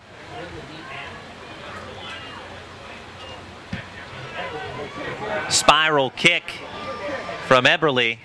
Fair catch called for by Blinn at the 14-yard line. So the Bison will have the football and 2 timeouts to work with. And for the Bison, no pressure at all on this drive. I mean, you can only do good things, and really, if anything, just don't make a mistake here. That's the one point here for Bethany. If you can get another touchdown, that's great, or add on to your lead. But from the offensive standpoint, don't give W&J any life. Yeah, you're looking to secure the football here. Make sure you have the ball security. Don't hang it out there. Don't let W&J try and rip it out. We've seen a couple of times where W&J has tried to strip or try to get hands on the ball, especially with Acree carrying it. He's done a good job protecting so far. Blitz comes in, but it's a screen pass complete to Hill. Flag is thrown. Hill, minimal yardage on that play, gets across the 15. Penalty will be on the Bison. It looks like a hold, which will back Bethany up. Now, W&J player came free off the right end defensively, and Bethany trying to protect their quarterback, Matt Grimard. Holding penalty indeed on the Bison. And that'll be half the distance to the goal line. Be looking at a line of scrimmage around the 7.5 yard line. Now they back it up to the 7 yard line. Grimard in the shotgun, as he has been much of the game. Very effective with the spread out offense. He'll realign Hill to his left, Will Grimard. And ducks under a player, squirts through the line of scrimmage. Another duck under move near the 15-yard line, gets the penalty yardage back. And sets up a 2nd down and about 10 here for the Bison. Well, he's very elusive for a big guy. A couple of times there it looked like he was stopped and didn't use power, used finesse to elude tacklers. And keep that clock rolling too. Didn't want to waste an incomplete pass. Now just a minute to go. 6 rushing touchdowns this season for Grimard. And Coach Mike Sirianni of the Presidents, he said that if you can get your hands on Grimard, we have to bring him down. It's not a matter of getting to him, but finishing off the play as a handoff to Brandon Hill. Gets near the 20-yard line. Sets up a 3rd down, timeout. As the clock stopped here. Timeout called by W&J with under a minute to play. 24-0 Bison will take a timeout as well. 30 seconds on the PAC Sports Network. We're here at Sport Clips, the new just for guys haircutting place, to see what the buzz is about. How was it? Nice cut, nice price, professional stylist. Doesn't get any better than this. There's sports on TV at every chair. I got an awesome haircut, steam towel treatment, neck and shoulder massage. I went all the way! What are you waiting for? Sport Clips is now in your neighborhood. At Sport Clips, guys win. With 2 locations in Washington County, at the McMurray Shops in Peters Township and at Trinity Point in Washington. The number is 389-01. First football game of the broadcast schedule on the PAC Sports Network, and we'll have more action this week. Actually, volleyball on Wednesday here at Bethany as the Westminster Titans will invade the Bethany Gymnasium for women's volleyball. And then on Saturday, an audio-only broadcast, W&J hosting the Thomas More Saints in what should be another big football affair. And we'll be live from Cameron Stadium next week. Grimard with the keeper on a 3rd down and 5. And he's got the 1st down. He has the lead stick and a couple extra. And that'll take us to halftime. W&J just 1 timeout left. Grimard was stopped there. They would have been able to use it and possibly get the ball back. And now Bethany going to utilize a timeout. We'll keep it right here for the time being, as it's 24-0 Bethany. And a pretty impressive showing, and that's putting it lightly by the Bison to this point. An interesting call here to take a timeout. 32 seconds left, and not yet across midfield. You would think with a 24-0 lead at home, they'd be satisfied, but maybe they're going for even more of a knockout punch here. If they can possibly find the end zone or work it down and for another field goal opportunity. Like you said, very impressive showing by the Bison, their offense and their defense. I'm very surprised that they're holding W&J to the goose egg on the scoreboard so far. W&J really looks out of sync, and credit the Bethany defense, very active defense, and they've really shut down any type of W&J attack so far. You know, Bill Garvey has to be very happy with his Bethany Bison to this point of the game. And talked about earlier in his first year with Bethany as the head coach, was the offensive coordinator for the last 7 years, and has been the architect of some of the highest scoring offenses in school history. Bethany last year scored 301 points, a single season record here at Bethany. And if they continue what they've done here tonight, they'll better that mark again in 2013. First down and 10 for the Bison. And Grimard dumps a pass off to Hill. Hill has the first down, trying to get to the far sideline, and does so. Nicely done by Brandon Hill. Gets the first down and stops the clock getting out of bounds at the 46. That's football sense right there, knowing how much time's on the clock, where the sideline is. He's got the first down. Don't try and do too much. Don't use up any more clock than you need to. Get out of bounds. Let your guys regroup. Huddle up if need be. 25 seconds still on the clock. Savvy play made by the running back from McKeesport, Pennsylvania, and Elizabeth Forward High School. First and 10. Grimard looks deep over the middle, overthrows Ambush, had him open. Coming over the top defensively, a safety for W&J was Billy Kelly, but that pass a little lower, and it's another big pickup for the Bison's offense. W&J with a couple of safeties back there, but Ambush still streaking over the middle. Not the first time the Bison have tried the middle of the field today. It seems to be the soft spot in that W&J pass defense. 24-0 in the first half. Under 20 seconds to go in the half. Pass over the middle, dropped this time by Ambush. That went in the breadbasket. Incomplete, 3rd and 10 for Bethany. It seems like all night when Grimard misfires on a pass, he's misfiring to an open receiver, whether it's a drop or he just overthrows or underthrows a receiver. But these Bethany receivers have been running wild through the W&J secondary, open all night long. Bethany, for the most part, has been able to capitalize. Haven't seen too many times where a W&J defender has been able to swat the ball away or make a play on the ball. 3rd and 10. Make that Grimard rather has all day. Pass into W&J territory near the 30-yard line. That one appeared to be dropped. A little bit of traffic in that area. 2 receivers in the vicinity, Ambush and Collins. Collins was the player who could not reel it in. So 4th down now for Bethany with 8 seconds to go before halftime. And 8 seconds a little too long here. One would think that you just pass it away. I know the thought process may be just hang on to the football for the last play of the half and chuck up a Hail Mary. Well, it looks like Bethany's going to try that here. 4th down and 10 with 8 seconds on the clock. Grimard scrambles left and will just throw it away far sideline with 2 seconds on the clock. So it gives W&J now an opportunity for a Hail Mary of their own. I think I saw a flag fly out there too. Oh, we have a penalty. You're right. A penalty upcoming on W&J. That might be why. Oh, personal foul, roughing the passer on the W&J Presidents. So scratch that. Bethany will hold on to the football. They'll have a first down. And one more opportunity to go for the end zone here, already leading 24-0. It didn't seem like either team was really in a hurry to get off the field, and I thought I saw some laundry fly. It's a huge penalty. W&J could have had the ball back, the opportunity to possibly score. Now W&J will use their final timeout, talk things over, try and set up some kind of defense to keep Bethany out of the end zone for the 4th time. Already scoring 3 touchdowns here tonight. Again, we'll keep it here with the timeout. Ball at the 39-yard line of W&J. And if you're Bethany now, you don't have to just chuck up a Hail Mary. Reasonable distance from the 39-yard line, and you can run one of your offensive plays that you might have in your playbook.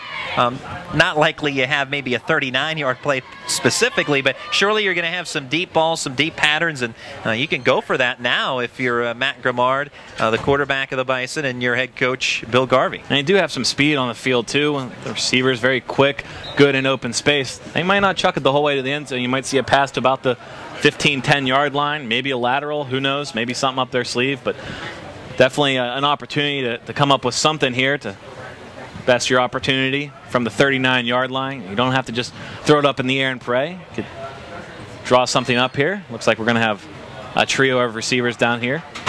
The Presidents have everyone back for the most part, with the exception of 3 defensive linemen. So last play before halftime, leading 24-0. Grimard rolls right.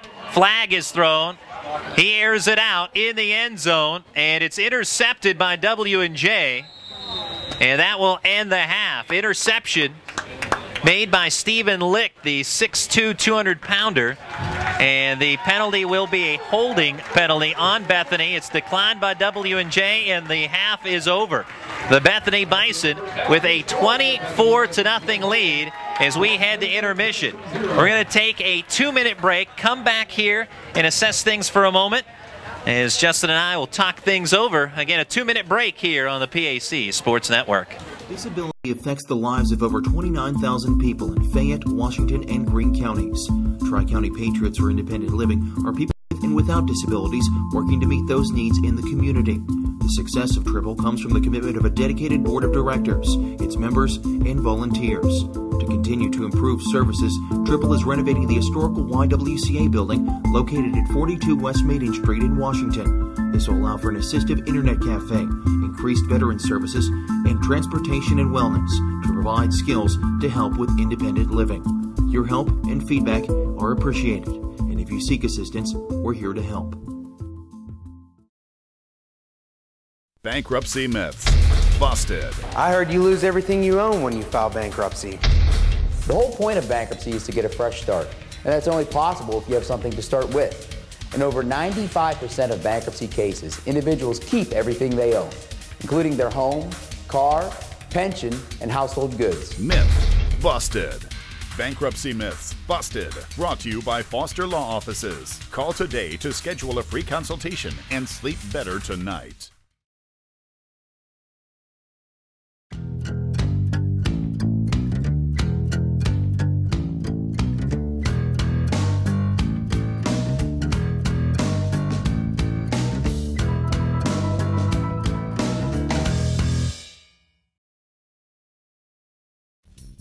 When you are in need of fast, affordable, and professional voiceovers, contact TimeAd Productions. TimeAd Productions offers voice services for business presentations, documentary narrations, radio, television, imaging, and commercials, movie trailers, corporate phone systems, websites, audiobooks, and more. Visit or contact us online at www.timeadproductions.com.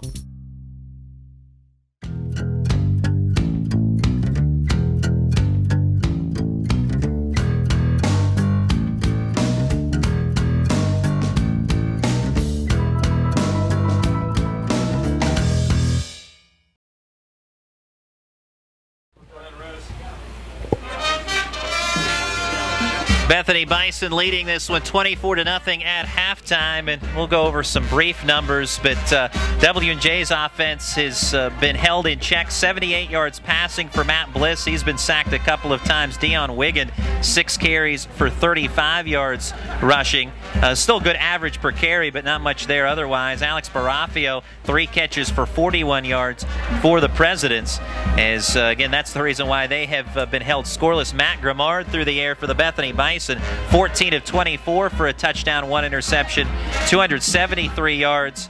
He's been sacked a couple of times, but otherwise it's been all Matt Grimard to this point. Also has added 59 yards on the ground, has Grimard. Phil Akery, 2 rushing scores, 9 carries for 57 yards. Those are some of your individual statistics. Let's run down the scoring for you to this point.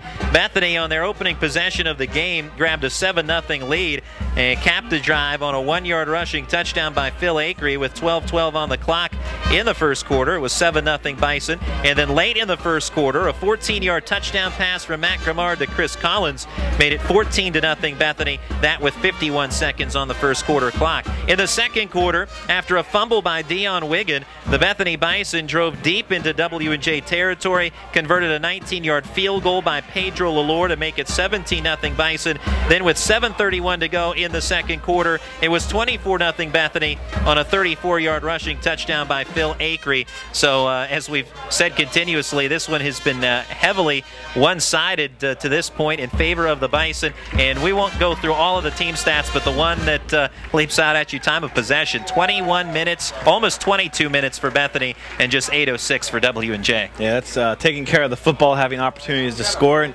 Bethany just not giving up the football to W&J until they find that end zone.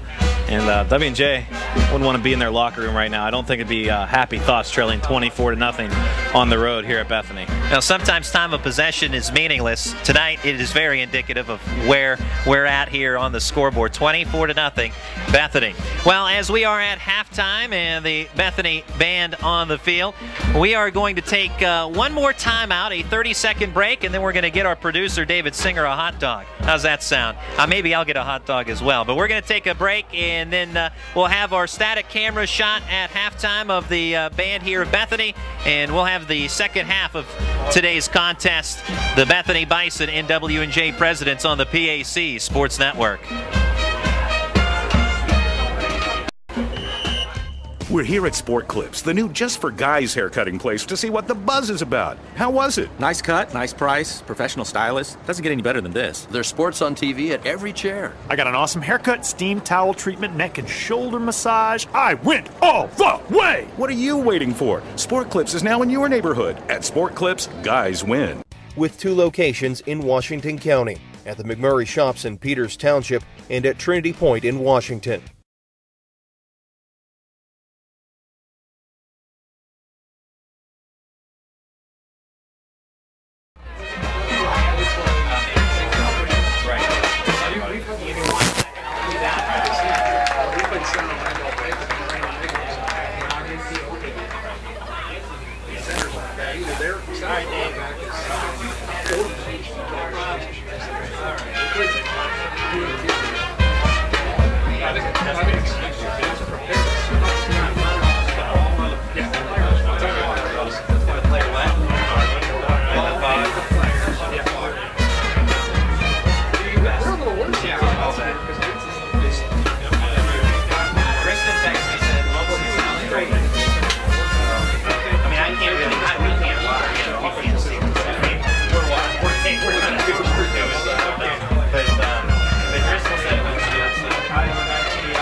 least it's not like we can joke about the fog bowl or something.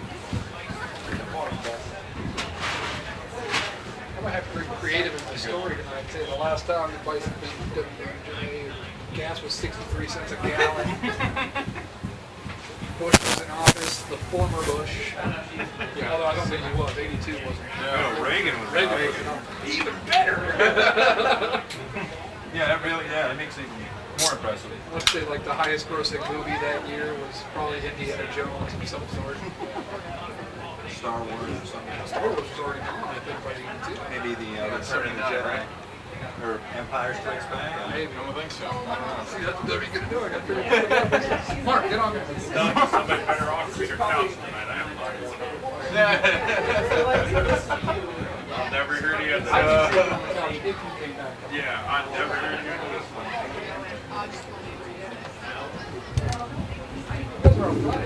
Shocker, huh?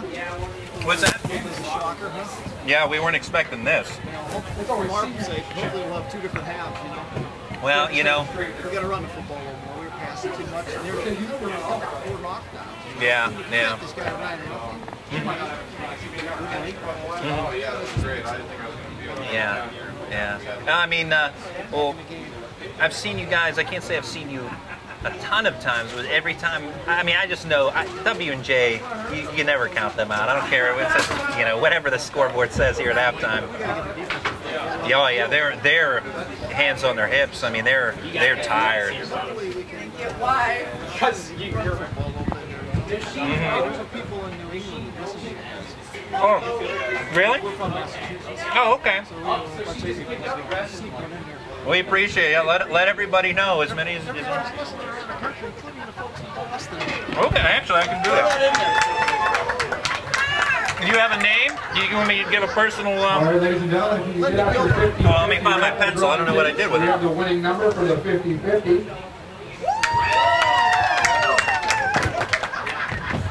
Your 50-50 winning number is 435114. Linda Gilbert in New England, in Boston. 114. You can pick up your winnings at the concession stand. Okay, well I'm sorry. Oh, just text me.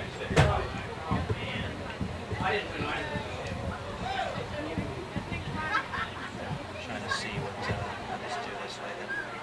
Thanks.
Okay, thanks.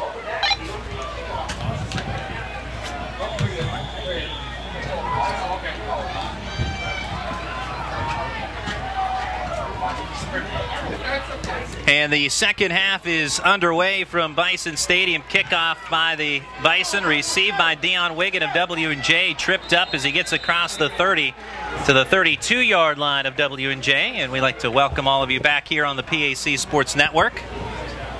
Bethany leading this one 24-0. And an impressive first half. 2 rushing touchdowns by Phil Acree, 1 touchdown pass by Matt Grimard to Chris Collins, and a 19-yard field goal by Pedro Lalore. W&J, though, with the football to start the second half. See if they can inch their way closer in this ball game. Dion Wiggin, handoff. Minimal yardage. Gets 1 yard there. The Bethany defense standing tall on that stop.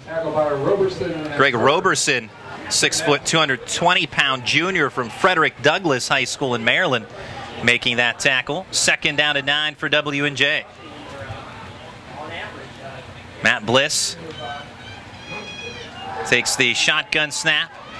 As all day, fires a pass off the hands of Lucas and incomplete. That one dangerous there as it fell into enemy territory there as far as W&J was concerned, but just evades the hands of Josh Moody, the middle linebacker, on a diving effort.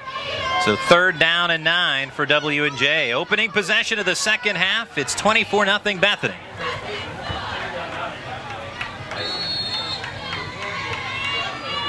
And now we have a timeout called by the Bison on this 3rd down play. We'll keep it here for the time being as we just have resumed action in the second half. But Bethany with an impressive performance in that first half. Bethany has lost 30 straight to W&J, and it's obviously, with that said, been a very, very long time since the Bison have come away with the win against the Presidents, and they're hoping that they can achieve that here today. Would be an upset if they are able to accomplish that. W&J, though, a team that we have seen over the years, they're the reigning PAC champions. 24-0 lead at halftime.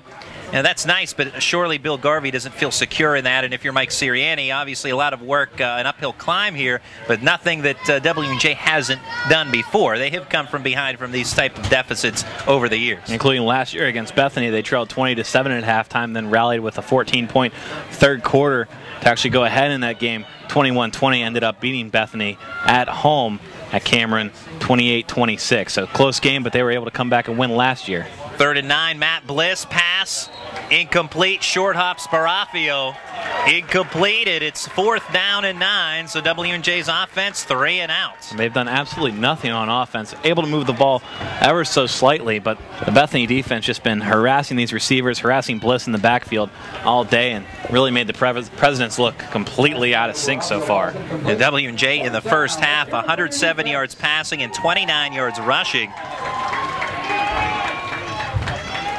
Not much there at all. And it's Eberly into punt once again. Eric Eberly, the long snapper, Jalen Morris. And the punt, a spiraling punt that Blinn lets drop at the 36-yard line, rolls inside the 30, and W&J will touch it down at the 24 of Bethany. Now the Bison have been in control, leading 24-0, and their offense will have their first possession here of the second half. McNamara with that huge first half, just 55 yards away from 10,000 all-purpose in his career. You get that on this drive. Glad you can be with us today on the PAC Sports Network. I'm Randy Gore along with Justin Piles, our color commentator. Our cameraman tonight is Don Sluka, and our producer David Singer. And we have quite the audience here tonight, including some folks watching, tuning in Boston. Linda Gilbert, I'd like to say hello to Linda, watching this one out in Boston. Rooting on the W&J Presidents. Bethany with a run up the middle. It's Acree. He's got the midfield stripe and tackled in W&J territory. Inside the 30-yard line, some pushing and shoving behind the play, and a penalty flag is thrown. Is caught up with Sam Comley of W&J, and Bethany's Cam Cooper as far as that extracurricular activity. A long gainer on the run by Acree, and we'll see if any of those yards come back or extended with the what it will surely be personal foul calls. You know, look at 47-yard run, 48-yard run, and we have a personal foul against Bethany and a personal foul against W&J, so they will offset and we'll keep the ball right where it is. So irrelevant as far as the penalties go and affecting the field position for the Bethany Bison. A 48-yard run by Phil Acree, the returning starter from a year ago, has 2 rushing touchdowns tonight and busts off a long one here early in the third quarter. Matt Grimard in the shotgun, as he's been much of the night. 4 wideouts, 2 to each side. Acree the sidecar to the right, handoff. No, he's going to keep it himself, does Grimard. Hurdles a man at the 25-yard line, gets inside the 20 and is slammed down by a group of presidents.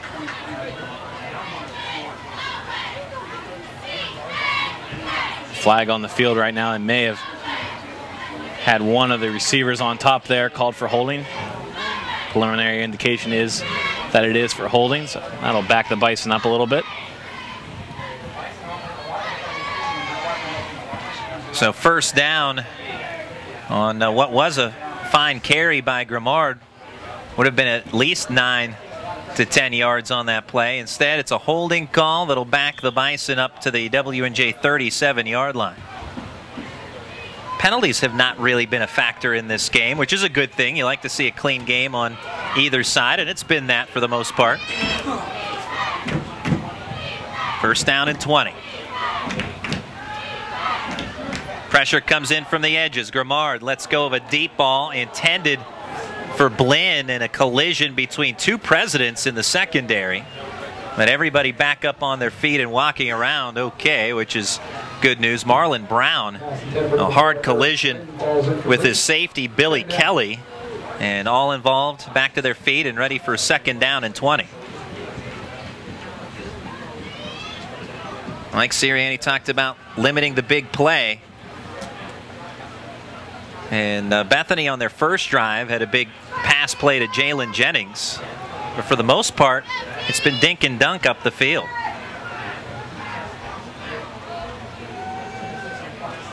But they have been effective.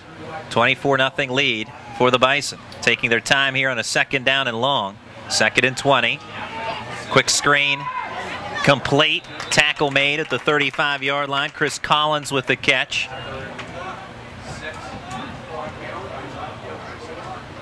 Collins on the reception, tackled by number 44, Anthony Patino. Third down. For W&J, Anthony Titino, the strong safety. Here, see me make that, the strong safety with the tackle.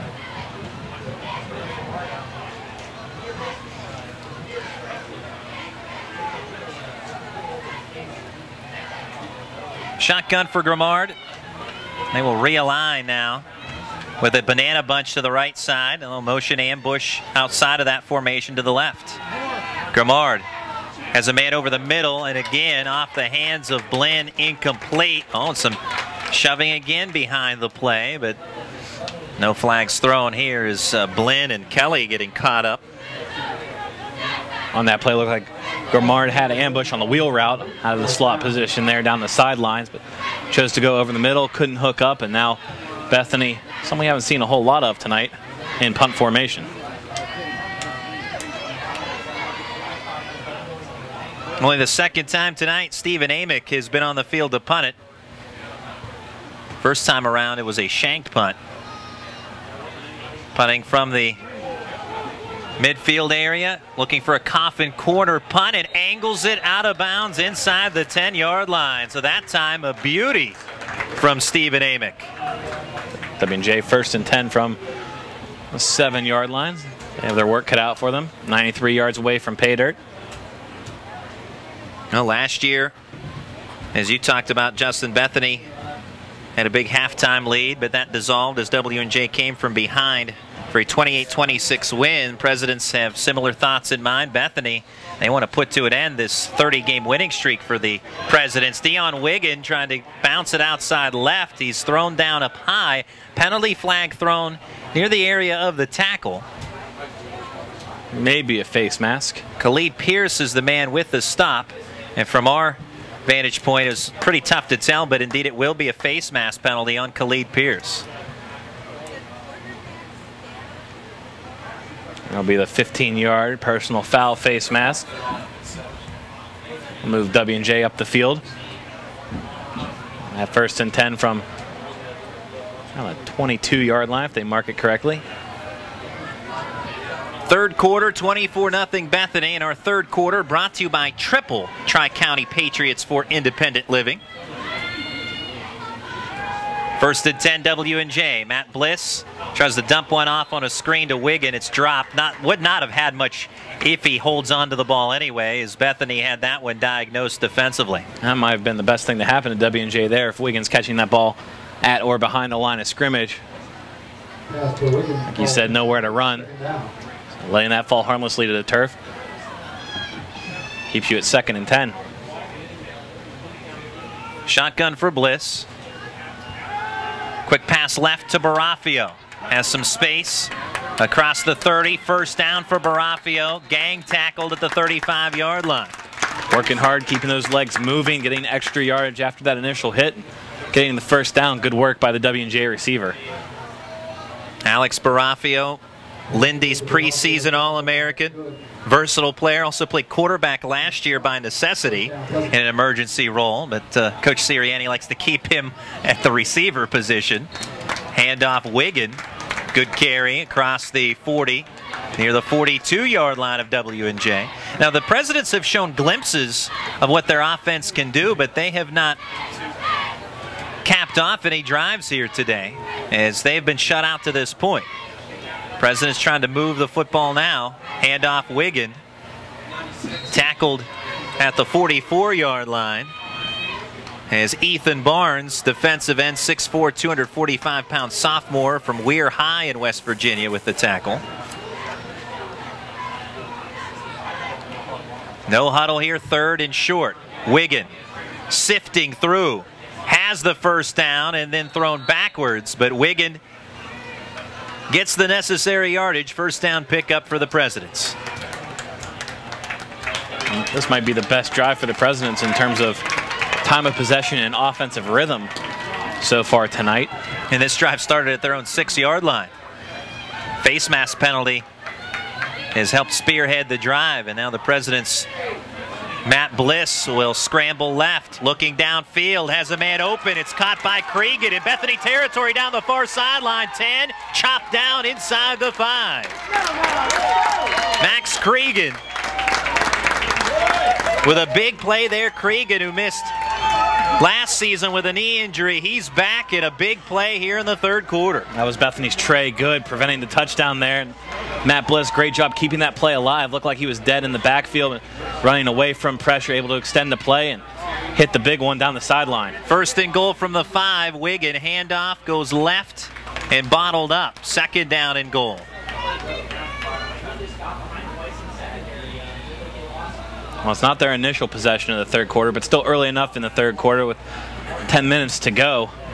This feels like the initial possession for W&J to score on. High snap, Bliss hangs on, and now 2 penalty flags thrown on the tackle as Khalid Pierce, who on the first play of this drive was flagged for a face mask, he may have been called again. I don't know about that one, and we were facing away. It looked like he might have caught a shoulder pad, not a face mask.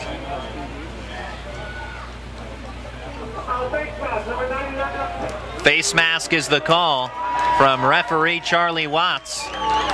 And so that'll be an automatic first down. Doesn't do much in terms of yardage, but the Presidents will take the renewed sticks and down marker. Handoff, Wiggin up the middle, leaps over the top.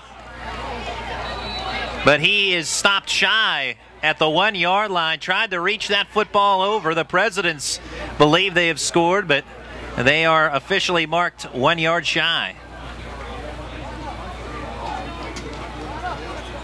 Presidents will get back to the line in a hurry. 2nd and goal, 1 yard away.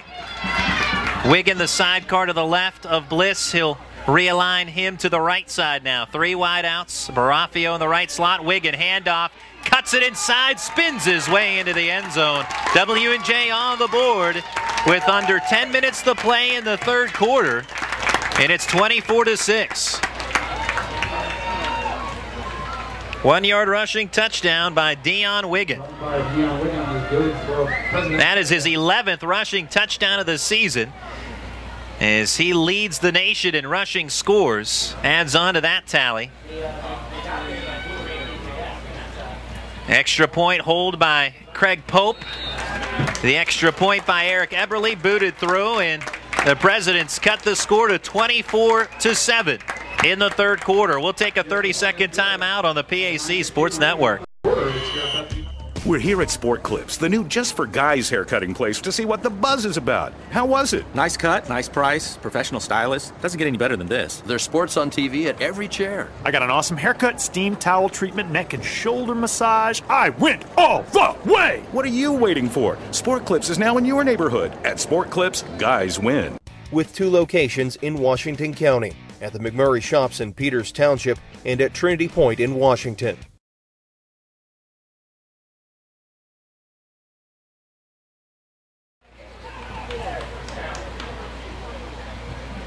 The reigning PAC champion W&J Presidents answer the call early in the third quarter. 1-yard rushing touchdown by Dion Wiggin. And for the first time tonight, the Presidents with some life offensively. And that a 94-yard drive by W&J. Eberle with the kickoff. Angle to the far sideline, and Chris Collins lets it bounce out of bounds. So good starting field position upcoming for the Bethany Bison. Boy, and that's a killer for momentum. Get your first offensive touchdown, maybe a little bit of life. Need your defense holding Bethany the last couple of times and need them to hold it again. Last couple of times they've had the ball, now giving them excellent field position on just a needless kickoff out of bounds. That's one of the worst penalties in football. So Bethany will have it at their own 35-yard line thanks to the penalty enforced on the kickoff out of bounds by Eberle.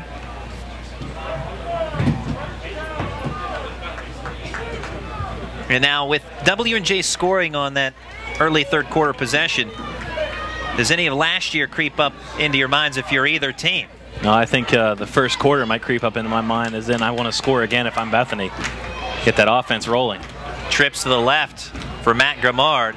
Fakes a pass going left and instead hands it off to Acree up the middle. Not much there as he is tackled by W&J's Chris Helm and company. Also John Turner a part of that stop. Not that the Bethany offense has gotten complacent the last couple of possessions, but they really haven't been able to hit on any big plays. You can credit the W&J defense or maybe just the Bethany offense being just a touch off. Well, you can see, especially as the lead expanded along the way, the Bison determined to run the football. And rushing the football, obviously, to their advantage if you can churn some time off the clock in the process. Grimard over the middle, incomplete. Blinn wants a flag, and it comes out.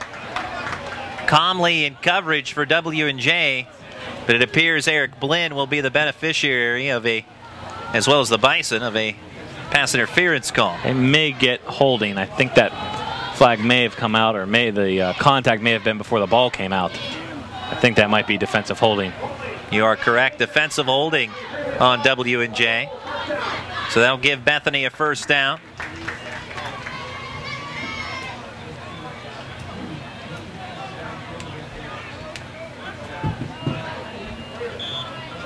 Bethany owning a 24-7 lead. Matt Grimard getting the play call from the near sideline. An offense that has been a powerhouse over the years for the Bethany Bison, and Matt Grimard has been the catalyst for such. Grimard fakes the handoff, rolls left, pass complete to Acree. Has plenty of room, 40, 35, shoved out of bounds by Anthony Tutino near the 25-yard line. Boy, Acree caught that ball, turned his head, had a lot of green in front of him, and teammate Eric Blinn down the field a little ways, threw a nice block to give him a couple more yards.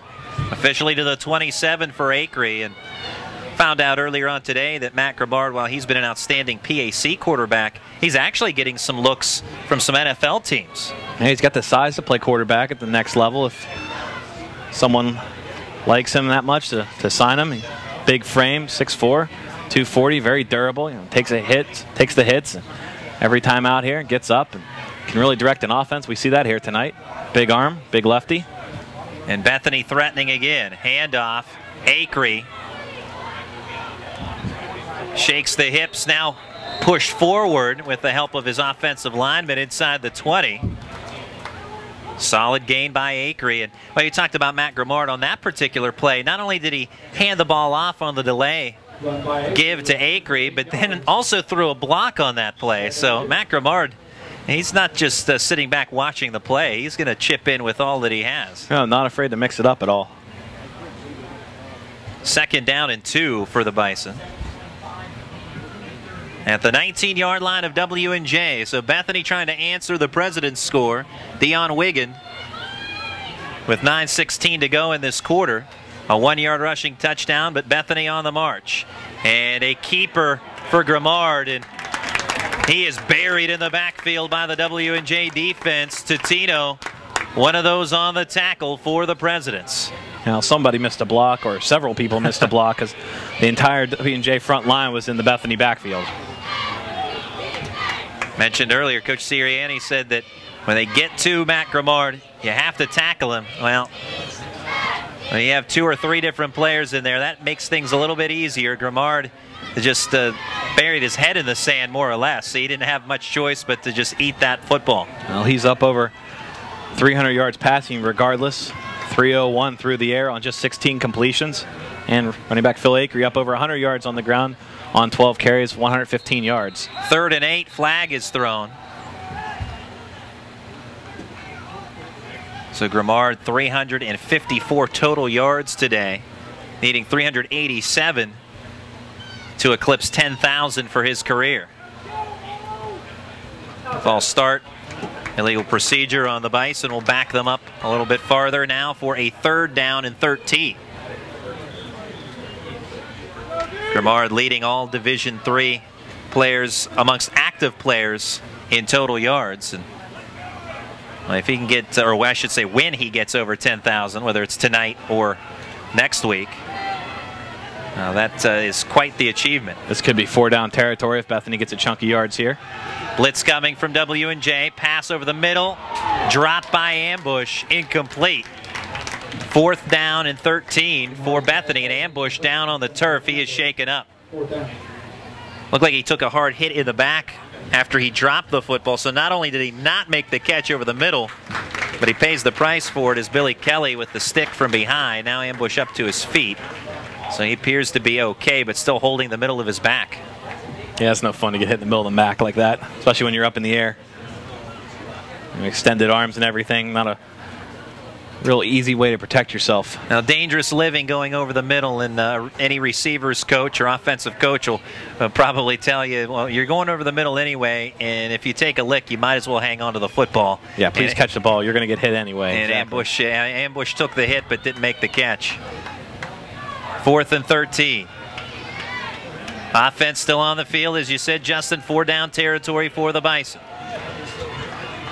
At the W&J 30-yard line. And a couple of different players moving this time for the Bison. That'll back them up some more. This might rethink the go for it on 4th down idea. And Bill Garvey looking at the head referee in displeasure. Not that he's upset at him for the call, but more or less upset at his team for committing that error. And now it appears, well, let's see here. He's going to actually just realign some personnel, but the offense stays on the field. Ambush back out on the field for a 4th down and 18 now for the Bethany Bison. They need to get to the W&J 17-yard line here. Might not be a bad spot for a quick kick, but he's going to throw it. Grimard, just as the pressure comes in, lets go of a deep ball, and it's incomplete. Couple of Bison in the area and unable to hang on. Cam Cooper, the 5'11", 195-pound senior receiver. A couple of drops on that drive for the Bison.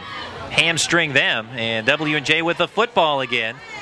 Trailing 24-7 here in the 3rd quarter.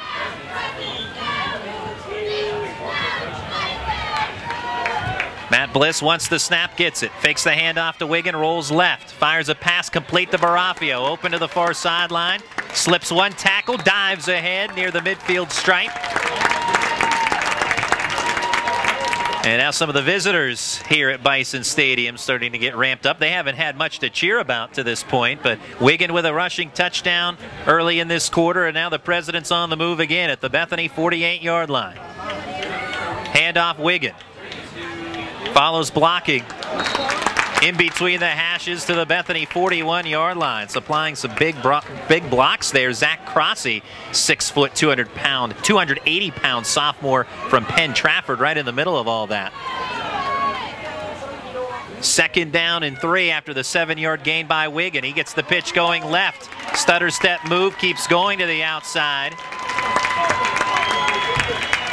And brought down near the 30 of Bethany. And Dion Wiggins starting to get rolling here. Now, if you're Mike Sirianni at intermission, probably want to show a greater commitment at rushing the football, and the Bison, or excuse me, make that the Presidents have. Now deep ball, far sideline, Bliss diving attempt on that pass from Bliss as he was looking for Dan Lucas, incomplete. Well, it looked like Lucas on a diving attempt almost had that one going down to the turf in the end zone, but could not quite hang on. Difficult catch attempt, but it's 2nd down and 10. Definitely had a step on the Bison defender on that along that far sideline. He can haul that in. That really changes this game in a hurry. Beautifully thrown ball by Bliss. We haven't seen too much of that W&J trying to stretch the field. We've seen him go side to side with a short passing game, but not a whole lot of deep balls from the Presidents. Handoff Wiggin, 1st down, 15, 10, 5, and tackled at the 5 by Padilla of the Bison. Boy, what a burst hitting that hole. Saw daylight and didn't mess around. Running downhill was Dion Wiggin. And now the Presidents threatening with a 1st and goal from about the 5-yard line. Looking to go fast. Handoff Wiggin going left. And there's a flag out. It's probably going to be too many men. There was a player from Bethany trying to rush off the field, Greg Roberson, and he did not get off the field in time. The official's going to talk this over, but pretty clear. So we're on the near sideline, the Bethany sideline, and Roberson was still on the green. Illegal substitution will be the call on the Bison. So half the distance to the Bethany goal, and it stays 1st down for W&J. 1st and goal from the 3. Handoff Wiggin again. Dives for the goal line. Touchdown, W&J. Well, it took a while to signal there. I definitely thought he stuck that ball across that line. But took a while for the officials to make the call, but touchdown nonetheless. And W&J quietly back in this game. 2 straight drives down the field for the Presidents. A 3-yard rushing touchdown this time by Dion Wiggin. Ups his national lead with 12 rushing scores. Extra point by Eberle is no good. Hooks it wide left. So that keeps it 24-13 in favor of the Bison. We're going to take a 30-second timeout on the PAC Sports Network. When you are in need of fast, affordable, and professional voiceovers, contact TimeAd Productions. TimeAd Productions offers voice services for business presentations, documentary narrations, radio, television, imaging, and commercials, movie trailers, corporate phone systems, websites, audiobooks, and more. Visit or contact us online at www.timeadproductions.com.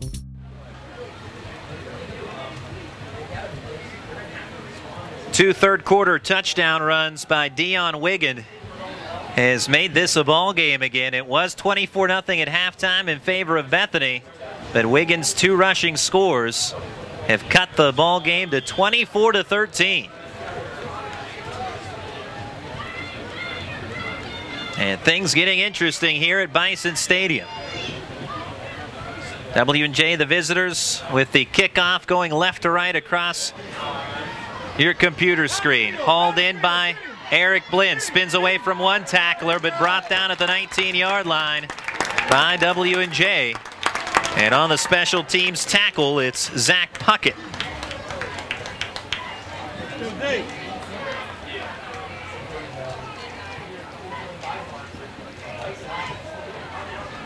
And now if you're Bethany, offensively, you moved the football the last time around. You moved it well, but were stalled in W&J territory. Got to keep moving the football here if you're the Bison. Now you need to connect on the receivers. You need to get your receivers to help you out if you're Matt Grimard. A couple of drops on that last drive by the Bison.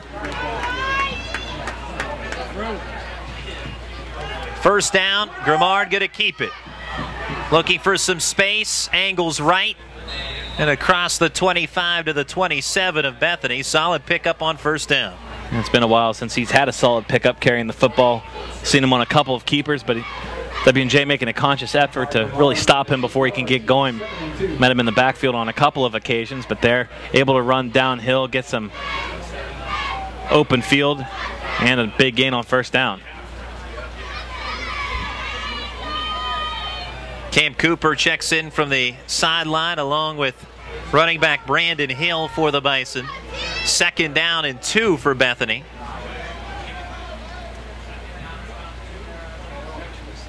Grimard taking his time with the play call. Now hands it off on the delay to Acree. Shifty moves to the 35. First down for Bethany.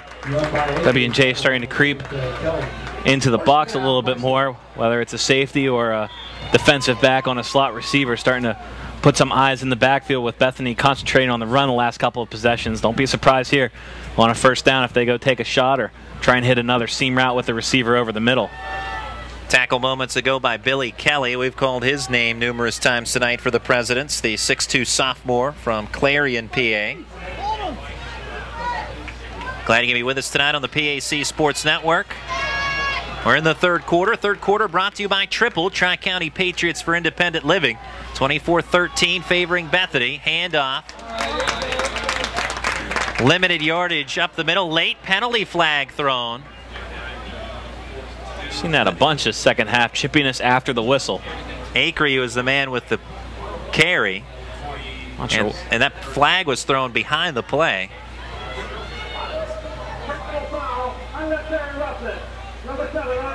Unnecessary roughness on W&J. That'll be called on linebacker Shane Smith. Now, as that handoff was being delivered by Grimard, we've seen him a couple of times tonight, actually numerous times tonight. He'll go for a block, and whatever defender is the closest player closing in on the ball carrier at that point, and I think it was Shane Smith who took exception to a low block from Grimard, and that's where that chippiness developed. First and 10 for the Bison at the W&J 48-yard line.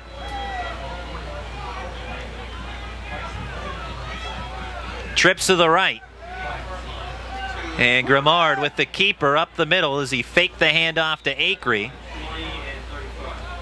And Grimard, as he gets to the 45 of W&J, if you're Coach Garvey, you have to love having a player of his talent and athletic ability, because you essentially have two running backs in the backfield on any play. And two different running backs. You have Acree, who's the quick hitter, the scat back. He can find open space, get there in a hurry. And you have Grimard, who I wouldn't want to get in front of, seeing him running downhill. He's a tough guy to bring down. You get him plowing right into the line, he could fall forward for 3 or 4 yards just like he did there. Over 300 yards passing tonight for Grimard. And has 61 on the ground. Handoff. Holmes bottled up at the line of scrimmage. W&J's defense scurrying to the football. The defensive front all over Holmes on that play. You know, big play here for Bethany. The drive stalled last time in W&J territory. I'm sure they'd love to convert this third down. Otherwise, they'll have to think about punting back to the Presidents. And with the way W&J has been moving the football in this third quarter, that's the last thing Bethany wants to do. Third down for Matt Grimard and the Bison. Approaching 1 minute to go here in the third quarter. Not seen a pass attempt on this drive yet. It's been all runs by Bethany. Now to pass, Grimard rolls left. Flag thrown, pass complete to Cooper, dives inside the 35-yard line, but this one may be coming back. Holding will be the call. Holding on Bethany, and that negates a first down pickup.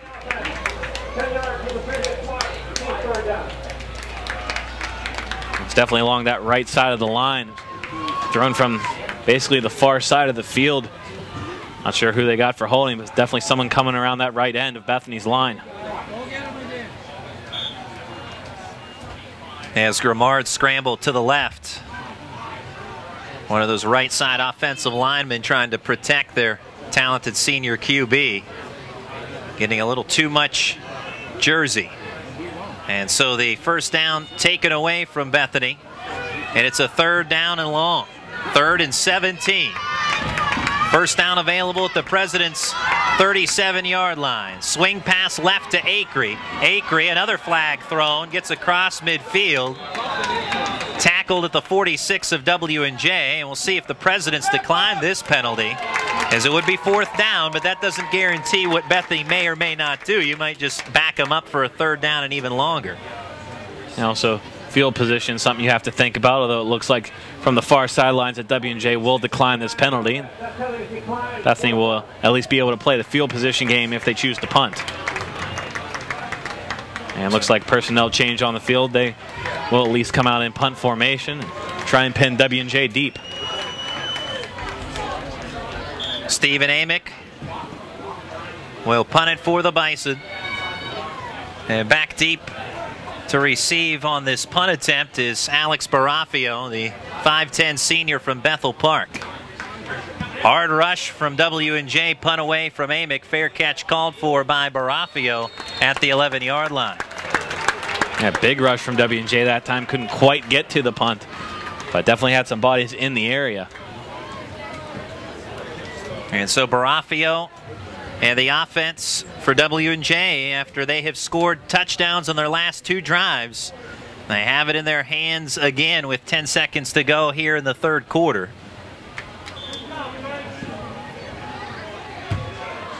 First and 10, Presidents. Bliss fakes the handoff and fires a pass over the middle, complete to the 25-yard line. Dan Lucas with the reception. And that will be the last play of the 3rd quarter. Well, the Presidents rushing to the line. They do have the clock stopped with the first down mark. Now they're going to get one more play off. It's a pitch out left to Dion Wiggin. And he's tackled for short yardage near the line of scrimmage, and that will end the 3rd quarter. So it's 24-13 Bethany leading W&J after 3 quarters. We'll take a 60-second timeout on the PAC Sports Network. 3 generations, Sharps Furniture has been proud to serve southwestern PA with their brand of personal service. Being an authorized dealer for Lazy Boy, they are dedicated to providing the finest quality products made here in the US of A. Looking for custom upholstery? Sharps carries a large selection of upholstery to choose from, all made in America. And their friendly staff will deliver right to your front door. Sharps Furniture, your authorized Lazy Boy dealer. Family owned, family operated since 1917. Located just off I-70, exit 19B in Washington, PA. Bankruptcy myths busted. I heard you lose everything you own when you file bankruptcy. The whole point of bankruptcy is to get a fresh start, and that's only possible if you have something to start with. In over 95% of bankruptcy cases, individuals keep everything they own, including their home, car, pension, and household goods. Myth busted. Bankruptcy myths busted. Brought to you by Foster Law Offices. Call today to schedule a free consultation and sleep better tonight.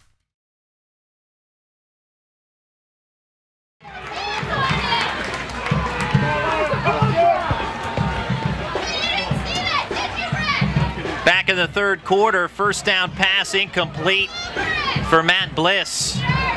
And now it's 3rd down for W&J at 3rd and 10. No gain for Dion Wiggin on the last play of the 3rd quarter. And the first play of the 4th quarter, incomplete effort. Now Bliss with a 3rd and 10. 4 wideouts, 2 to each side. And pass dropped by Lucas, incomplete. Had it right in his chest and flat out dropped it. Presidents forced the punt, so a 3 and out for W&J, trailing here in the fourth quarter, early stages of the fourth, 24-13. Justin Piles has some scores from earlier today across the PAC.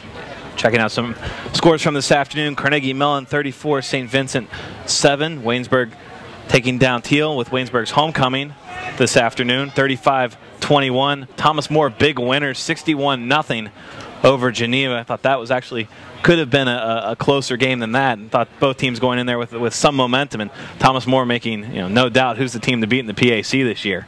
Punt away by Eberly. High booming punt. Blinn will let it bounce. Actually misjudged that one.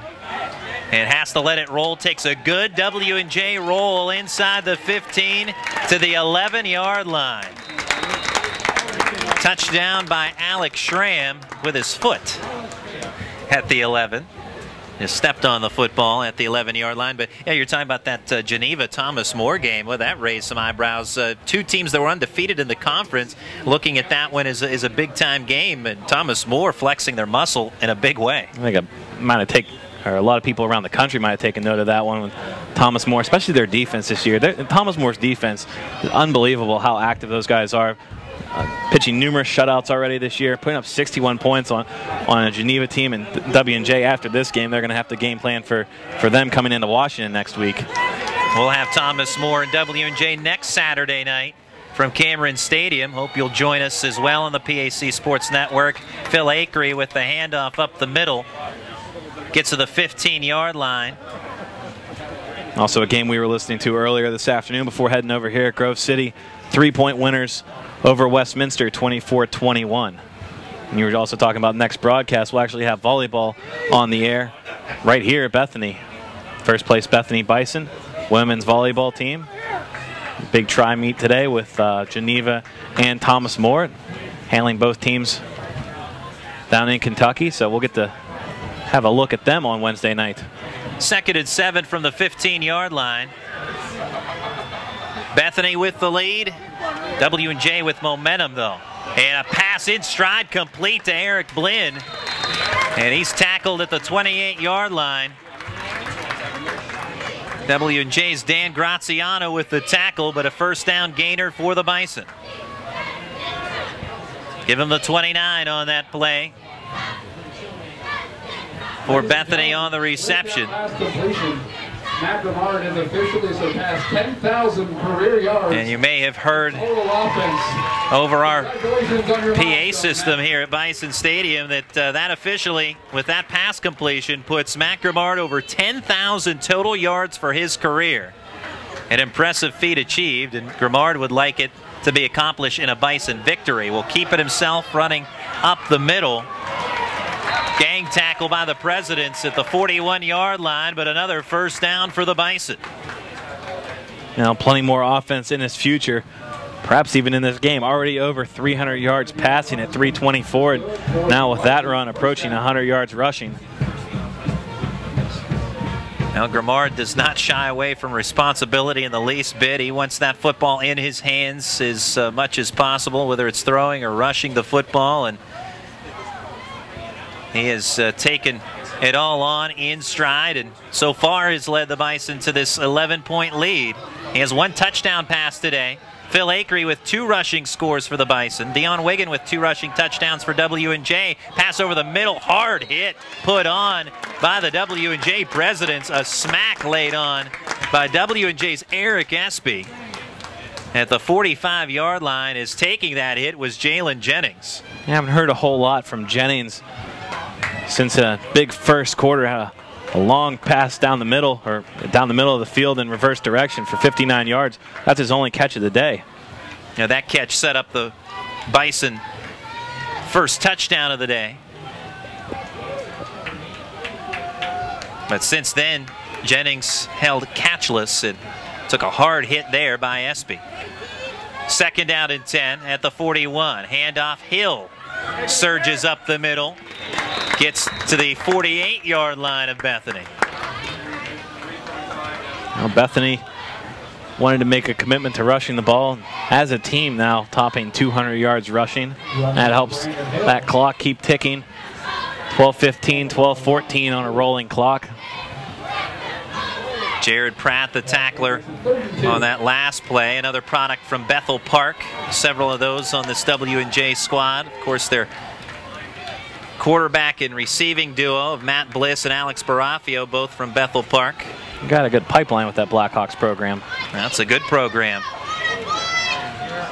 Third down and short, 3rd and 2. Swing pass, complete, first down for Hill. Sidesteps a tackler in W&J territory and brought down at the 43 by the Presidents. And that's all you have to do if you're Bethany. Just move the sticks.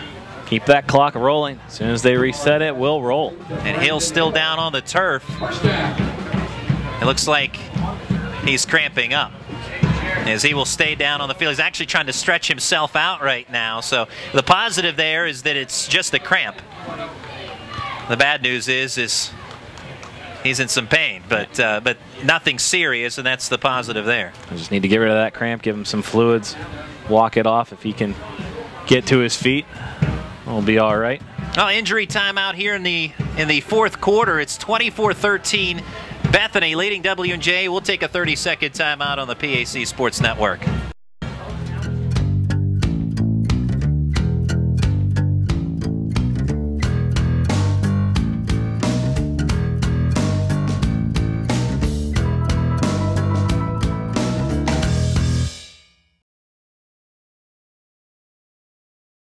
Bankruptcy myths busted. Bankruptcy is just another word for failure. It's for deadbeats. The typical person filing for bankruptcy is 38, middle class, and educated. Over 90% of bankruptcies are traceable to job loss, illness, or divorce, factors largely out of anyone's control. Myth busted. Bankruptcy myths busted. Brought to you by Foster Law Offices. Call today to schedule. 1st and 10 for Bethany at the W&J 42-yard line is Brandon Hill okay off the field after cramping up for the injury timeout. Shotgun Grimard hands it off to the left sidecar, and that is Phil Acree. No gain. 2nd down and 10.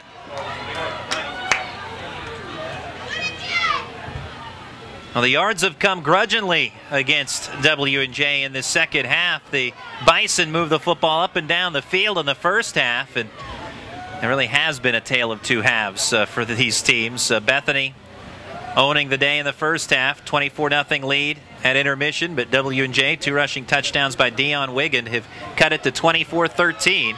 But time on the side of the Bison right now, 2nd and 10.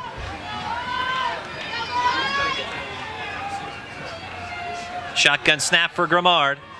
Over the middle, nearly intercepted. Diving attempt at the 24-yard line.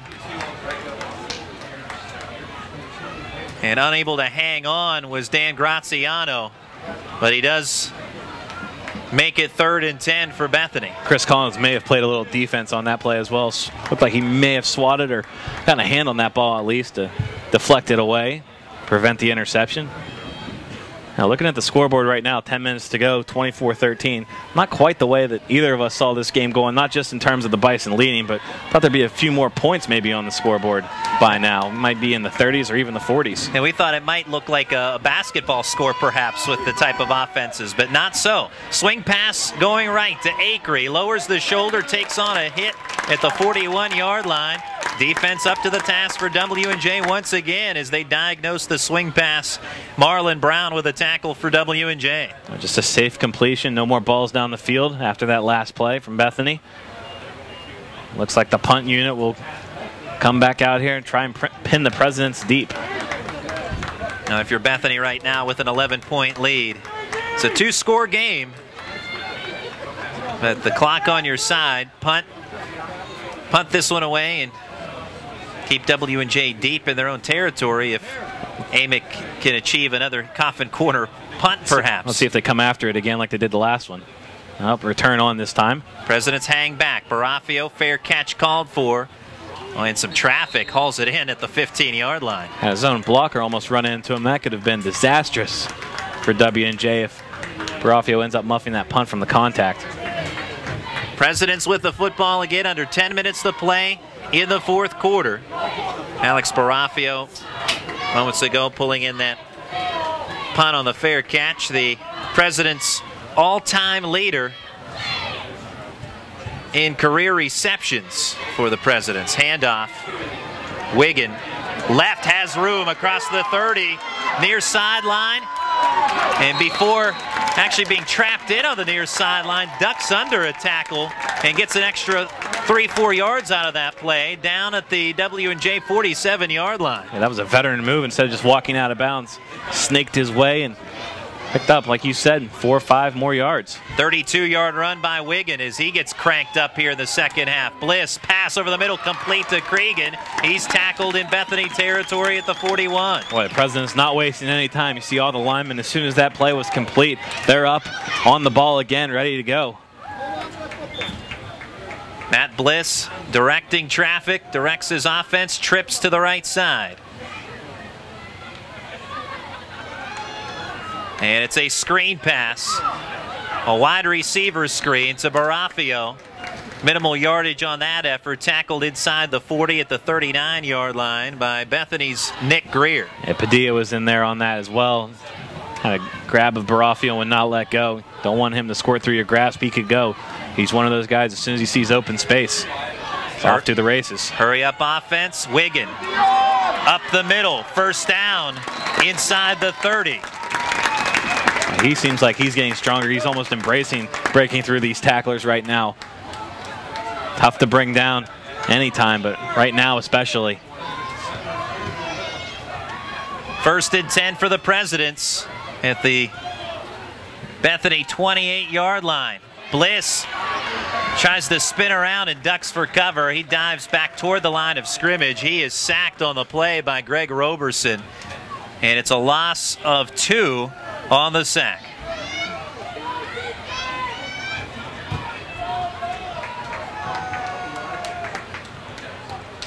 Second down and long. 2nd and 12, Bliss. Sets up a screen to Lucas. And again, not much there for the Presidents on another wide receiver screen. Tackled by Eric Campbell, 6'1", 265-pound sophomore. Entering today's action with 18 tackles. 2-yard gain on that pass play for W&J. 3rd and 10. Bliss thrown down for a sack back at the 35-yard line. It's Khalid Pierce with the sack. He leads the Bison with 3.5 on the season, and he adds another one on there. Huge sack, 4th and long for W&J. And at this stage of the game, you have to go for it. 7:20 and counting in the fourth quarter. Yeah, Pierce just raced right around the end. No one really stepped in his way, prevented him from getting the Bliss. President's quarterback had no chance. 4th and long. They need to get to the Bethany 18-yard line. Pass off the fingertips of Barafio near the lead marker. Incomplete. Oh, he had him, did Bliss. But Barafio could not pull it in. Coverage on the play for Bethany by Andre Butler, the 6'1" freshman from Poolesville, Maryland. But Barafio was open. And turning the ball over on downs, W&J. So Bethany with the football in 7 minutes, 7:03 on the clock.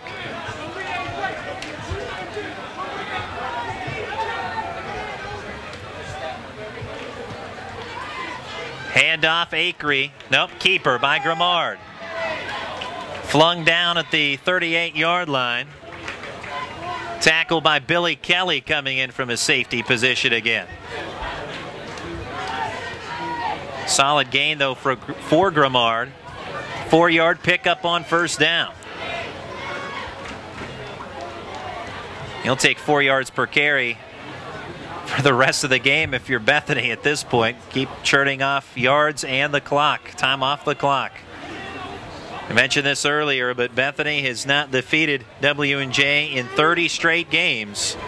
It's a 30-game winning streak for W&J. Also, W&J has never lost a night game. They are 22-0 in night games. So all the stats in W&J's favor, but right now Bethany with the most important statistic, at least as far as tonight's concerned, and that's the scoreboard, leading 24-13. Grimard, tough running up the middle, gets to the 42, and it's 3rd and 3. W&J's 22-0 in night games. Why are they only playing 22 night games? They need to schedule more of those, but obviously not indicative or doesn't help them really tonight, at least so far, trailing by 11. But if you have an undefeated record like that, I would make my entire schedule night games. Can we get more night games on the schedule? Come on, let's go! All right, now Bethany enjoying this nighttime affair on a foggy night in Bethany at Bison Stadium. Grimard, oh, screen pass, knocked down, nearly intercepted by John Turner, and if he makes the pick, he's gone. He's still running. He could run all the way to the field house if he picks that off. Wow, John Turner throws down his helmet on the far sideline. Now, they're happy, in a sense, to get the football back, but Turner, he wanted the pick 6. But Bethany forced a punt. That is certainly a positive from the W&J side of the ledger. Amick to punt it. Gets it away from his own 32-yard line. Barafia with the return. Slips 2 tackles. Gets across the 35 to the 38 of W&J. All right, Bethany thought Barafia was going to fair catch that. He just ran up, ran right past a couple of Bison defenders just standing there. You know, obviously, if he does call fair catch, you don't want to touch him. That's a penalty. But if he does not call fair catch, you need to come up and make a tackle. You can't just let him run past you for yards. So heads-up return by the senior, Alex Barafio. Most certainly the Presidents will have the urgency on offense to try and move the football quickly with the no-huddle offense. Dion Wiggin, 1 yard and tackled by Khalid Pierce. Oh, he's been their guy on offense, 142 yards so far, but I don't know how many more times you can hand it off to him. You cannot grind away at this point. 5 minutes to go. You have to try and stretch the field a little bit. A good spot for W&J there. 2-yard gain, as it turns out, for Wiggin. Wiggin, the sidecar to the left of Bliss, fires a pass. Diving attempt far sideline. And that is caught by Lucas. First down in the Bethany territory at the 48. Nice job staying in bounds there. Wasn't sure if he got his feet down or his backside hit before his feet came down, but referee says it's a legal catch. So W&J across midfield, ready to go again. Tremendous grab there. Fourth quarter, 24-13 Bethany, under 5 to play. Deep ball. Cregan has a step on his man, makes the catch inside the 30 as he is escorted out of bounds by Michael Howkoff. But another first down for the Presidents. Good, not great toss by Bliss that time. Sure, he completed the pass, but if he puts a little more air under that, he could still be running. Quickly to the line, handoff Wiggin. Follows the lead, block up the gut, Wiggin to the 10, 5, and tackled inside the 5-yard line by Padilla. Presidents on the charge, and leading that charge, Dion Wiggin and Matt Bliss. You can definitely feel a sense of urgency, and you can see it, this team. Bliss, handoff again, Wiggin. He is stuffed up the middle by the Bethany defense. I'll hurry to the line again with time still running. 4 minutes and change to go.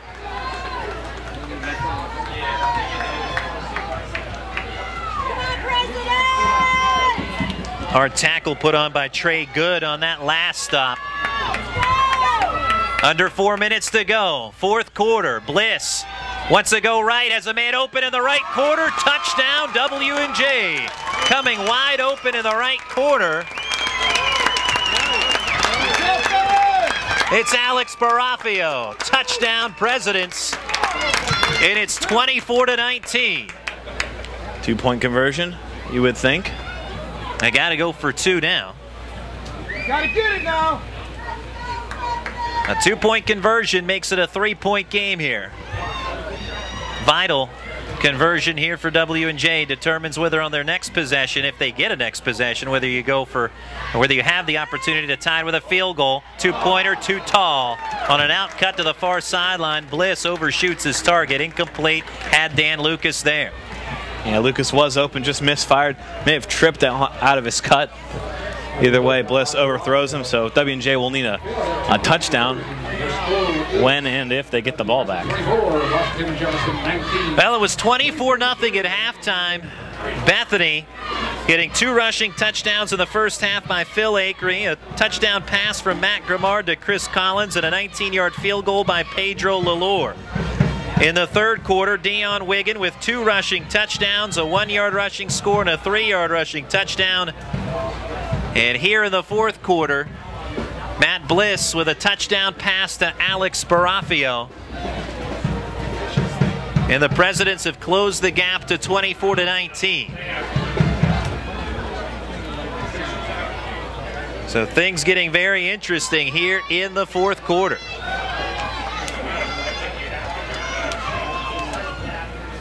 Timeout situation, W&J 3 timeouts left, Bethany with 2.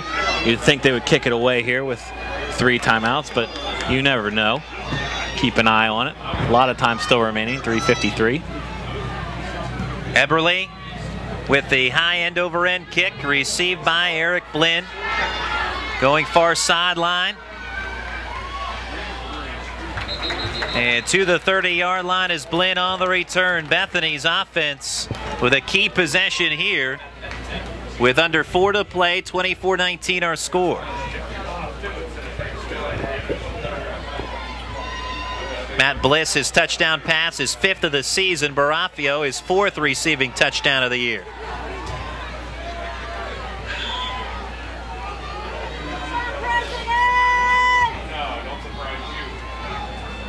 And Bethany huddled up on the near sideline. It'll be interesting to see what Bethany tries to run here on first down. I think you keep the ball on the ground. Try and run some clock. Even that short pass they tried at the end of the last series was almost picked off. 1 on the play clock, late snap, but they get the play off before the play clock expires.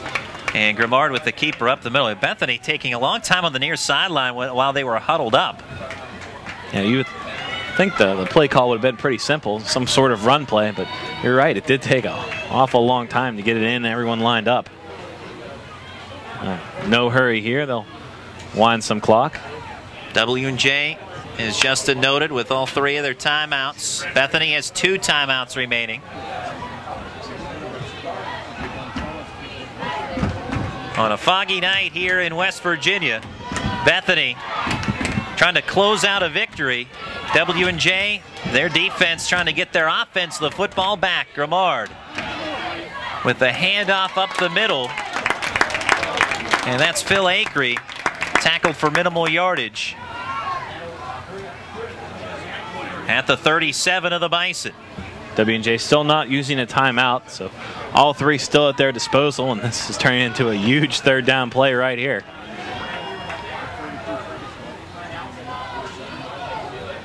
Exchanging personnel, entering the game, Jalen Jennings. Exiting is fullback Dylan Tedding. Play clock winding down to 12 seconds as Grimard will bark out the play call to his team from the huddle and now to the line of scrimmage. Shotgun, Akery will align himself to the right, and now Bethany wants to use a timeout. Some confusion on that offensive alignment, and Bill Garvey not taking anything the chance. He wants a timeout. We'll take one as well. 30-second timeout with over 2 minutes to play, just over 2 minutes to go in this one. 24-19 Bethany on the PAC Sports Network. Disability affects the lives of over 29,000 people in Fayette, Washington, and Greene counties. Tri-County affects the lives of over 29,000 people in Fayette, Washington, and Greene counties. Tri-County Patriots for Independent Living are people with and without disabilities working to meet those needs in the community. The success of Triple comes from the commitment of a dedicated board of directors, its members, and volunteers. To continue to improve services, Triple is renovating the historical YWCA building located at 42 West Main Street in Washington. This will allow for an assistive internet cafe, increased veteran services, and transportation and wellness to provide skills to help with independent living. Your help and feedback are appreciated, and if you seek assistance, we're here to help.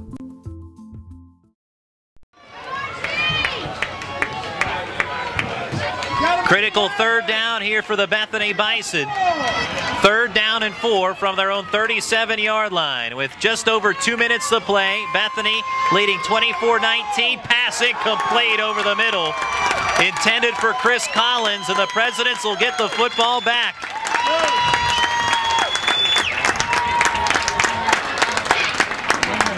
Grimard pressured on a blitz from the outside quarter, the right outside of the W&J defense, and Grimard forced to release that pass a little earlier than he would have liked. And the pressure caused that wayward attempt. 4th down, Amick to punt. Standing at his own 25-yard line, Barafio back to receive. High punt, nearly blocked. Barafio, fair catch at the 30. So the Presidents need a touchdown, and they are 70 yards away from it. With 2 minutes and 3 seconds to go. It was 24-0 at halftime, Bethany. The Presidents storming back. 2 rushing scores by Wiggin, a touchdown pass from Bliss to Barafio. And it all comes down to this drive. 3 timeouts for W&J. 1st and 10, deep ball, far sideline. Lucas unable to hang on, incomplete.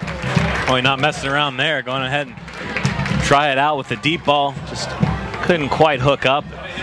W&J, obviously a sense of urgency, but those 3 timeouts are huge. You can play all over the field right now. You don't have to work the sidelines. You don't have to work the 1st down marker. You want big chunks of yardage, but you could call a run play here if you absolutely wanted to. I mean, Wiggin has been huge all second half. Wiggin aligned to the left by Bliss. And the sack, ball comes loose. Bethany Roberson falls on top. No, incomplete is the call. Incomplete, the ruling is coming up from behind. It looked as if a sack and strip had been forced by Khalid Pierce, but instead it's an incomplete pass for W&J. 3rd and 10. Ooh, that was very close to being a fumble. Bliss's arm must have been coming forward ever so slightly. Wow, incomplete the call. 3rd and 10. No argument from Bethany. Huge call there regardless, though. Obviously a game hanging in the balance, and now we'll have a timeout, Bethany. So the Bison expend their final timeout. We'll take one as well on the PAC, a 30-second timeout on the PAC Sports Network. We're here at Sport Clips, the new just for guys haircutting place, to see what the buzz is about. How was it? Nice cut, nice price, professional stylist. Doesn't get any better than this. There's sports on TV at every chair. I got an awesome haircut, steam towel treatment, neck and shoulder massage. I went all the way! What are you waiting for? Sport Clips is now in your neighborhood. At Sport Clips, guys win. With 2 locations in Washington County, at the McMurray Shops in Peters Township and at Trinity Point in Washington.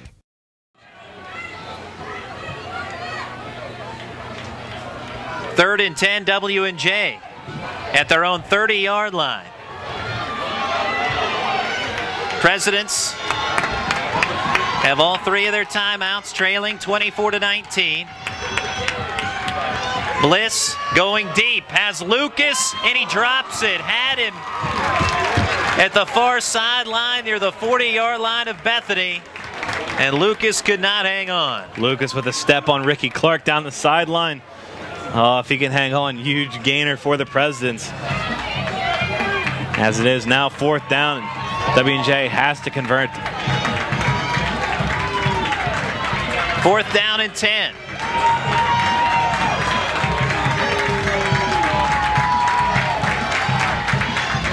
Home crowd here at Bison Stadium getting vocal.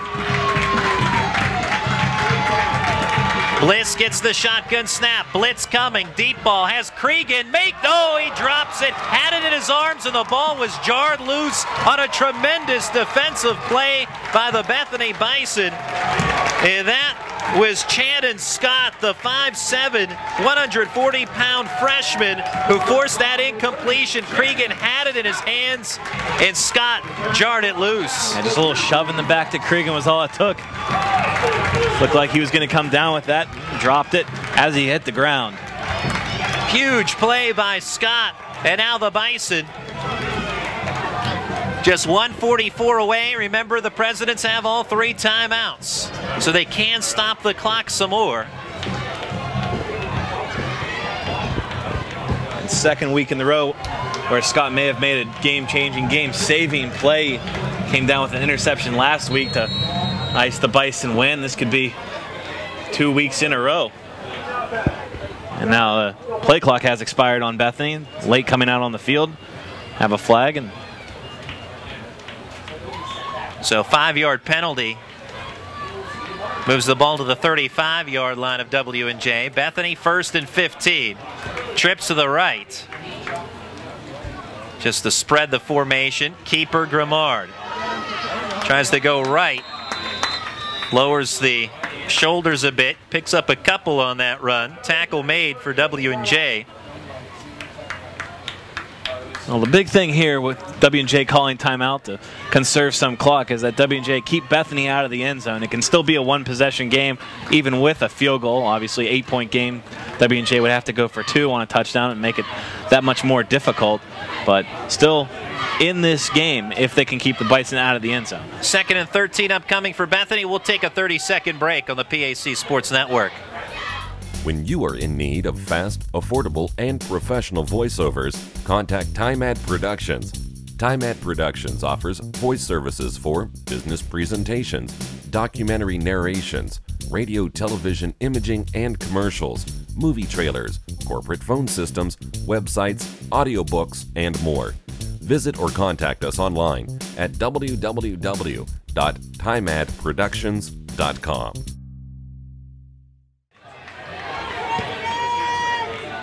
Second down and 13. Bethany handoff to Phil Acree. Dives for a 3-yard gain to the 30-yard line. Acree loses his helmet. Somebody show him how to keep his helmet on. Looks like Anthony Tatino also lost his helmet. He's running off for W&J. Timeout called by the Presidents for a 3rd and 10 now for W&J.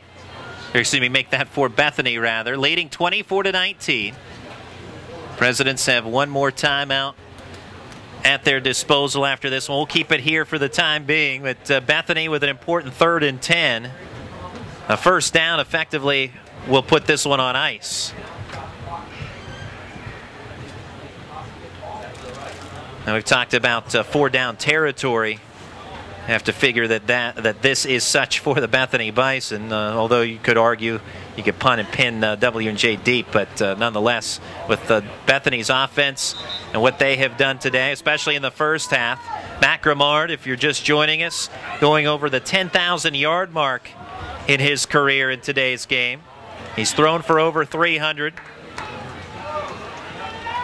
1 touchdown pass, 2 rushing touchdowns by Phil Acree. The Presidents storming back in the second half, though, have cut the score to 24-19. 3rd and 10 for Bethany. Grimard shotgun. Ball is loose. Fumble by Bethany. At the 34-yard line, W&J and Bethany tangled up. Pile of humanity. And who has it? Put some time back on the clock. Evidently, the Bison able to get on top of that football to save possession. Did I miss something, or did anyone signal on that? I didn't see any signal from any official, but we just saw a timeout being called by W&J, so obviously Bethany keeps possession. Time would not be rolling had the Presidents recovered. You and me both, my friend. I was waiting for that signal, and I never saw it. As I saw the ball being marked at the 34, and W&J not quite as excited as you would think they would be had they recovered a fumble by process of elimination there. It's Bethany football. You got 7 officials down there on the field. No one made a signal, but the green and white will maintain possession. Boy, that's another play that could have been disastrous for Bethany. They're dodging raindrops right now. We had the dropped interception on the screen a couple of possessions ago, and there, if W&J recovers, they are set up again for a chance to march down the field. And we're just discussing whether you go for it on 4th down, whether you're in 4th down territory, or do you punt here. Now I think that loss of yardage makes this a foregone conclusion. You punt it, and out comes the punting unit here, Stephen Amick, because 4th down, if you gain some ground on 3rd down, make it a 4th and reasonable, but it's not the scenario. 4th down and 14, so Bethany will punt it away. Yeah, on your third, or on the President's 34 right now, at the very worst, this punt should end up in a touchback. W&J's best field position here should be the 20-yard line. Either get this out of bounds, coffin corner kick, or get it in the end zone. But Barafio does not touch this punt at all, and Bethany will take a delay of game to give their punter a little more room to work with. But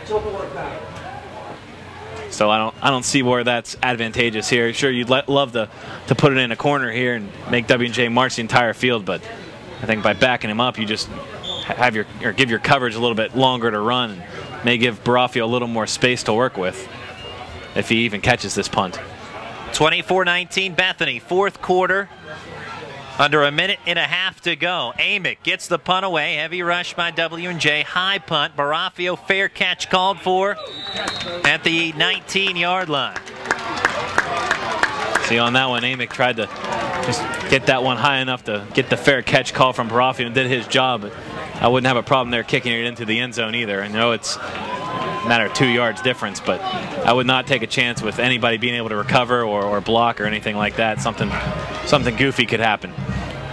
W&J, no more timeouts at their disposal now, trailing by 5. They need a touchdown to win it, and they are 81 yards away. First and 10, pressure from the outside edges, pass near sideline, and it is complete. Reception made by Brandon Trefellner, the 5'10", 185-pound senior. First down for W&J to the 30. Incomplete inbounds. The clock will start as soon as those chains are set. Bliss, no huddle, hurry up. Pass complete. Trying to get out of bounds is Barafio, and he does at the 40. Able to elude Michael Halcutt on that one. Halcutt had an opportunity to bring down Barafio inbounds, but he scurried away. Good wherewithal, good recognition of the situation to get out of bounds. 2nd and 1. Clock stopped. Thanks to that heads-up play by Barafio. As you said, good presence of mind to get out of bounds. Bliss scrambles left, and a pass incomplete, intended for Cregan on the near sideline. Coverage by Shannon Scott, who made the huge play the last time W&J had the football on a 4th down effort. Well, our first PAC Sports Network football broadcast. And it's an exciting finish here tonight. However, it goes down. Under a minute to play. 3rd and 1. Bliss. Pass incomplete. Looking for Barafio at midfield.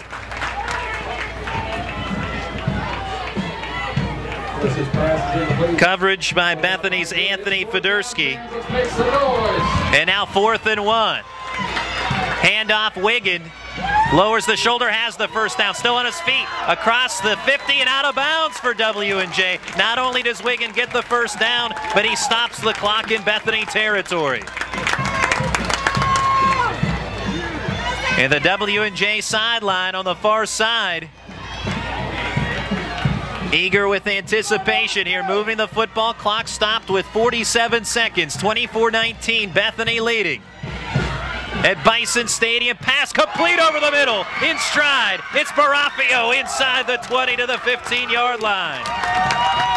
Now Barafio hasn't been open like that all night, but found a seam in the Bethany defense and was able to run with it. And now W&J knocking on the door, 40 seconds to go. Clock starts on the reset. Shotgun Bliss over the middle again. He has Barafio, but leads him too far. Incomplete, 2nd and 10. Going to come down to the wire here tonight. Bethany up 24-0 at halftime, trying to put to an end a 30-game losing streak to W&J. The Presidents, they are undefeated in nighttime games, 22-0. What's going to happen? 2nd and 10, pass, right corner, intercepted by Bethany. Intercepted in the right corner of the end zone, and the Bison going to hang on for the win.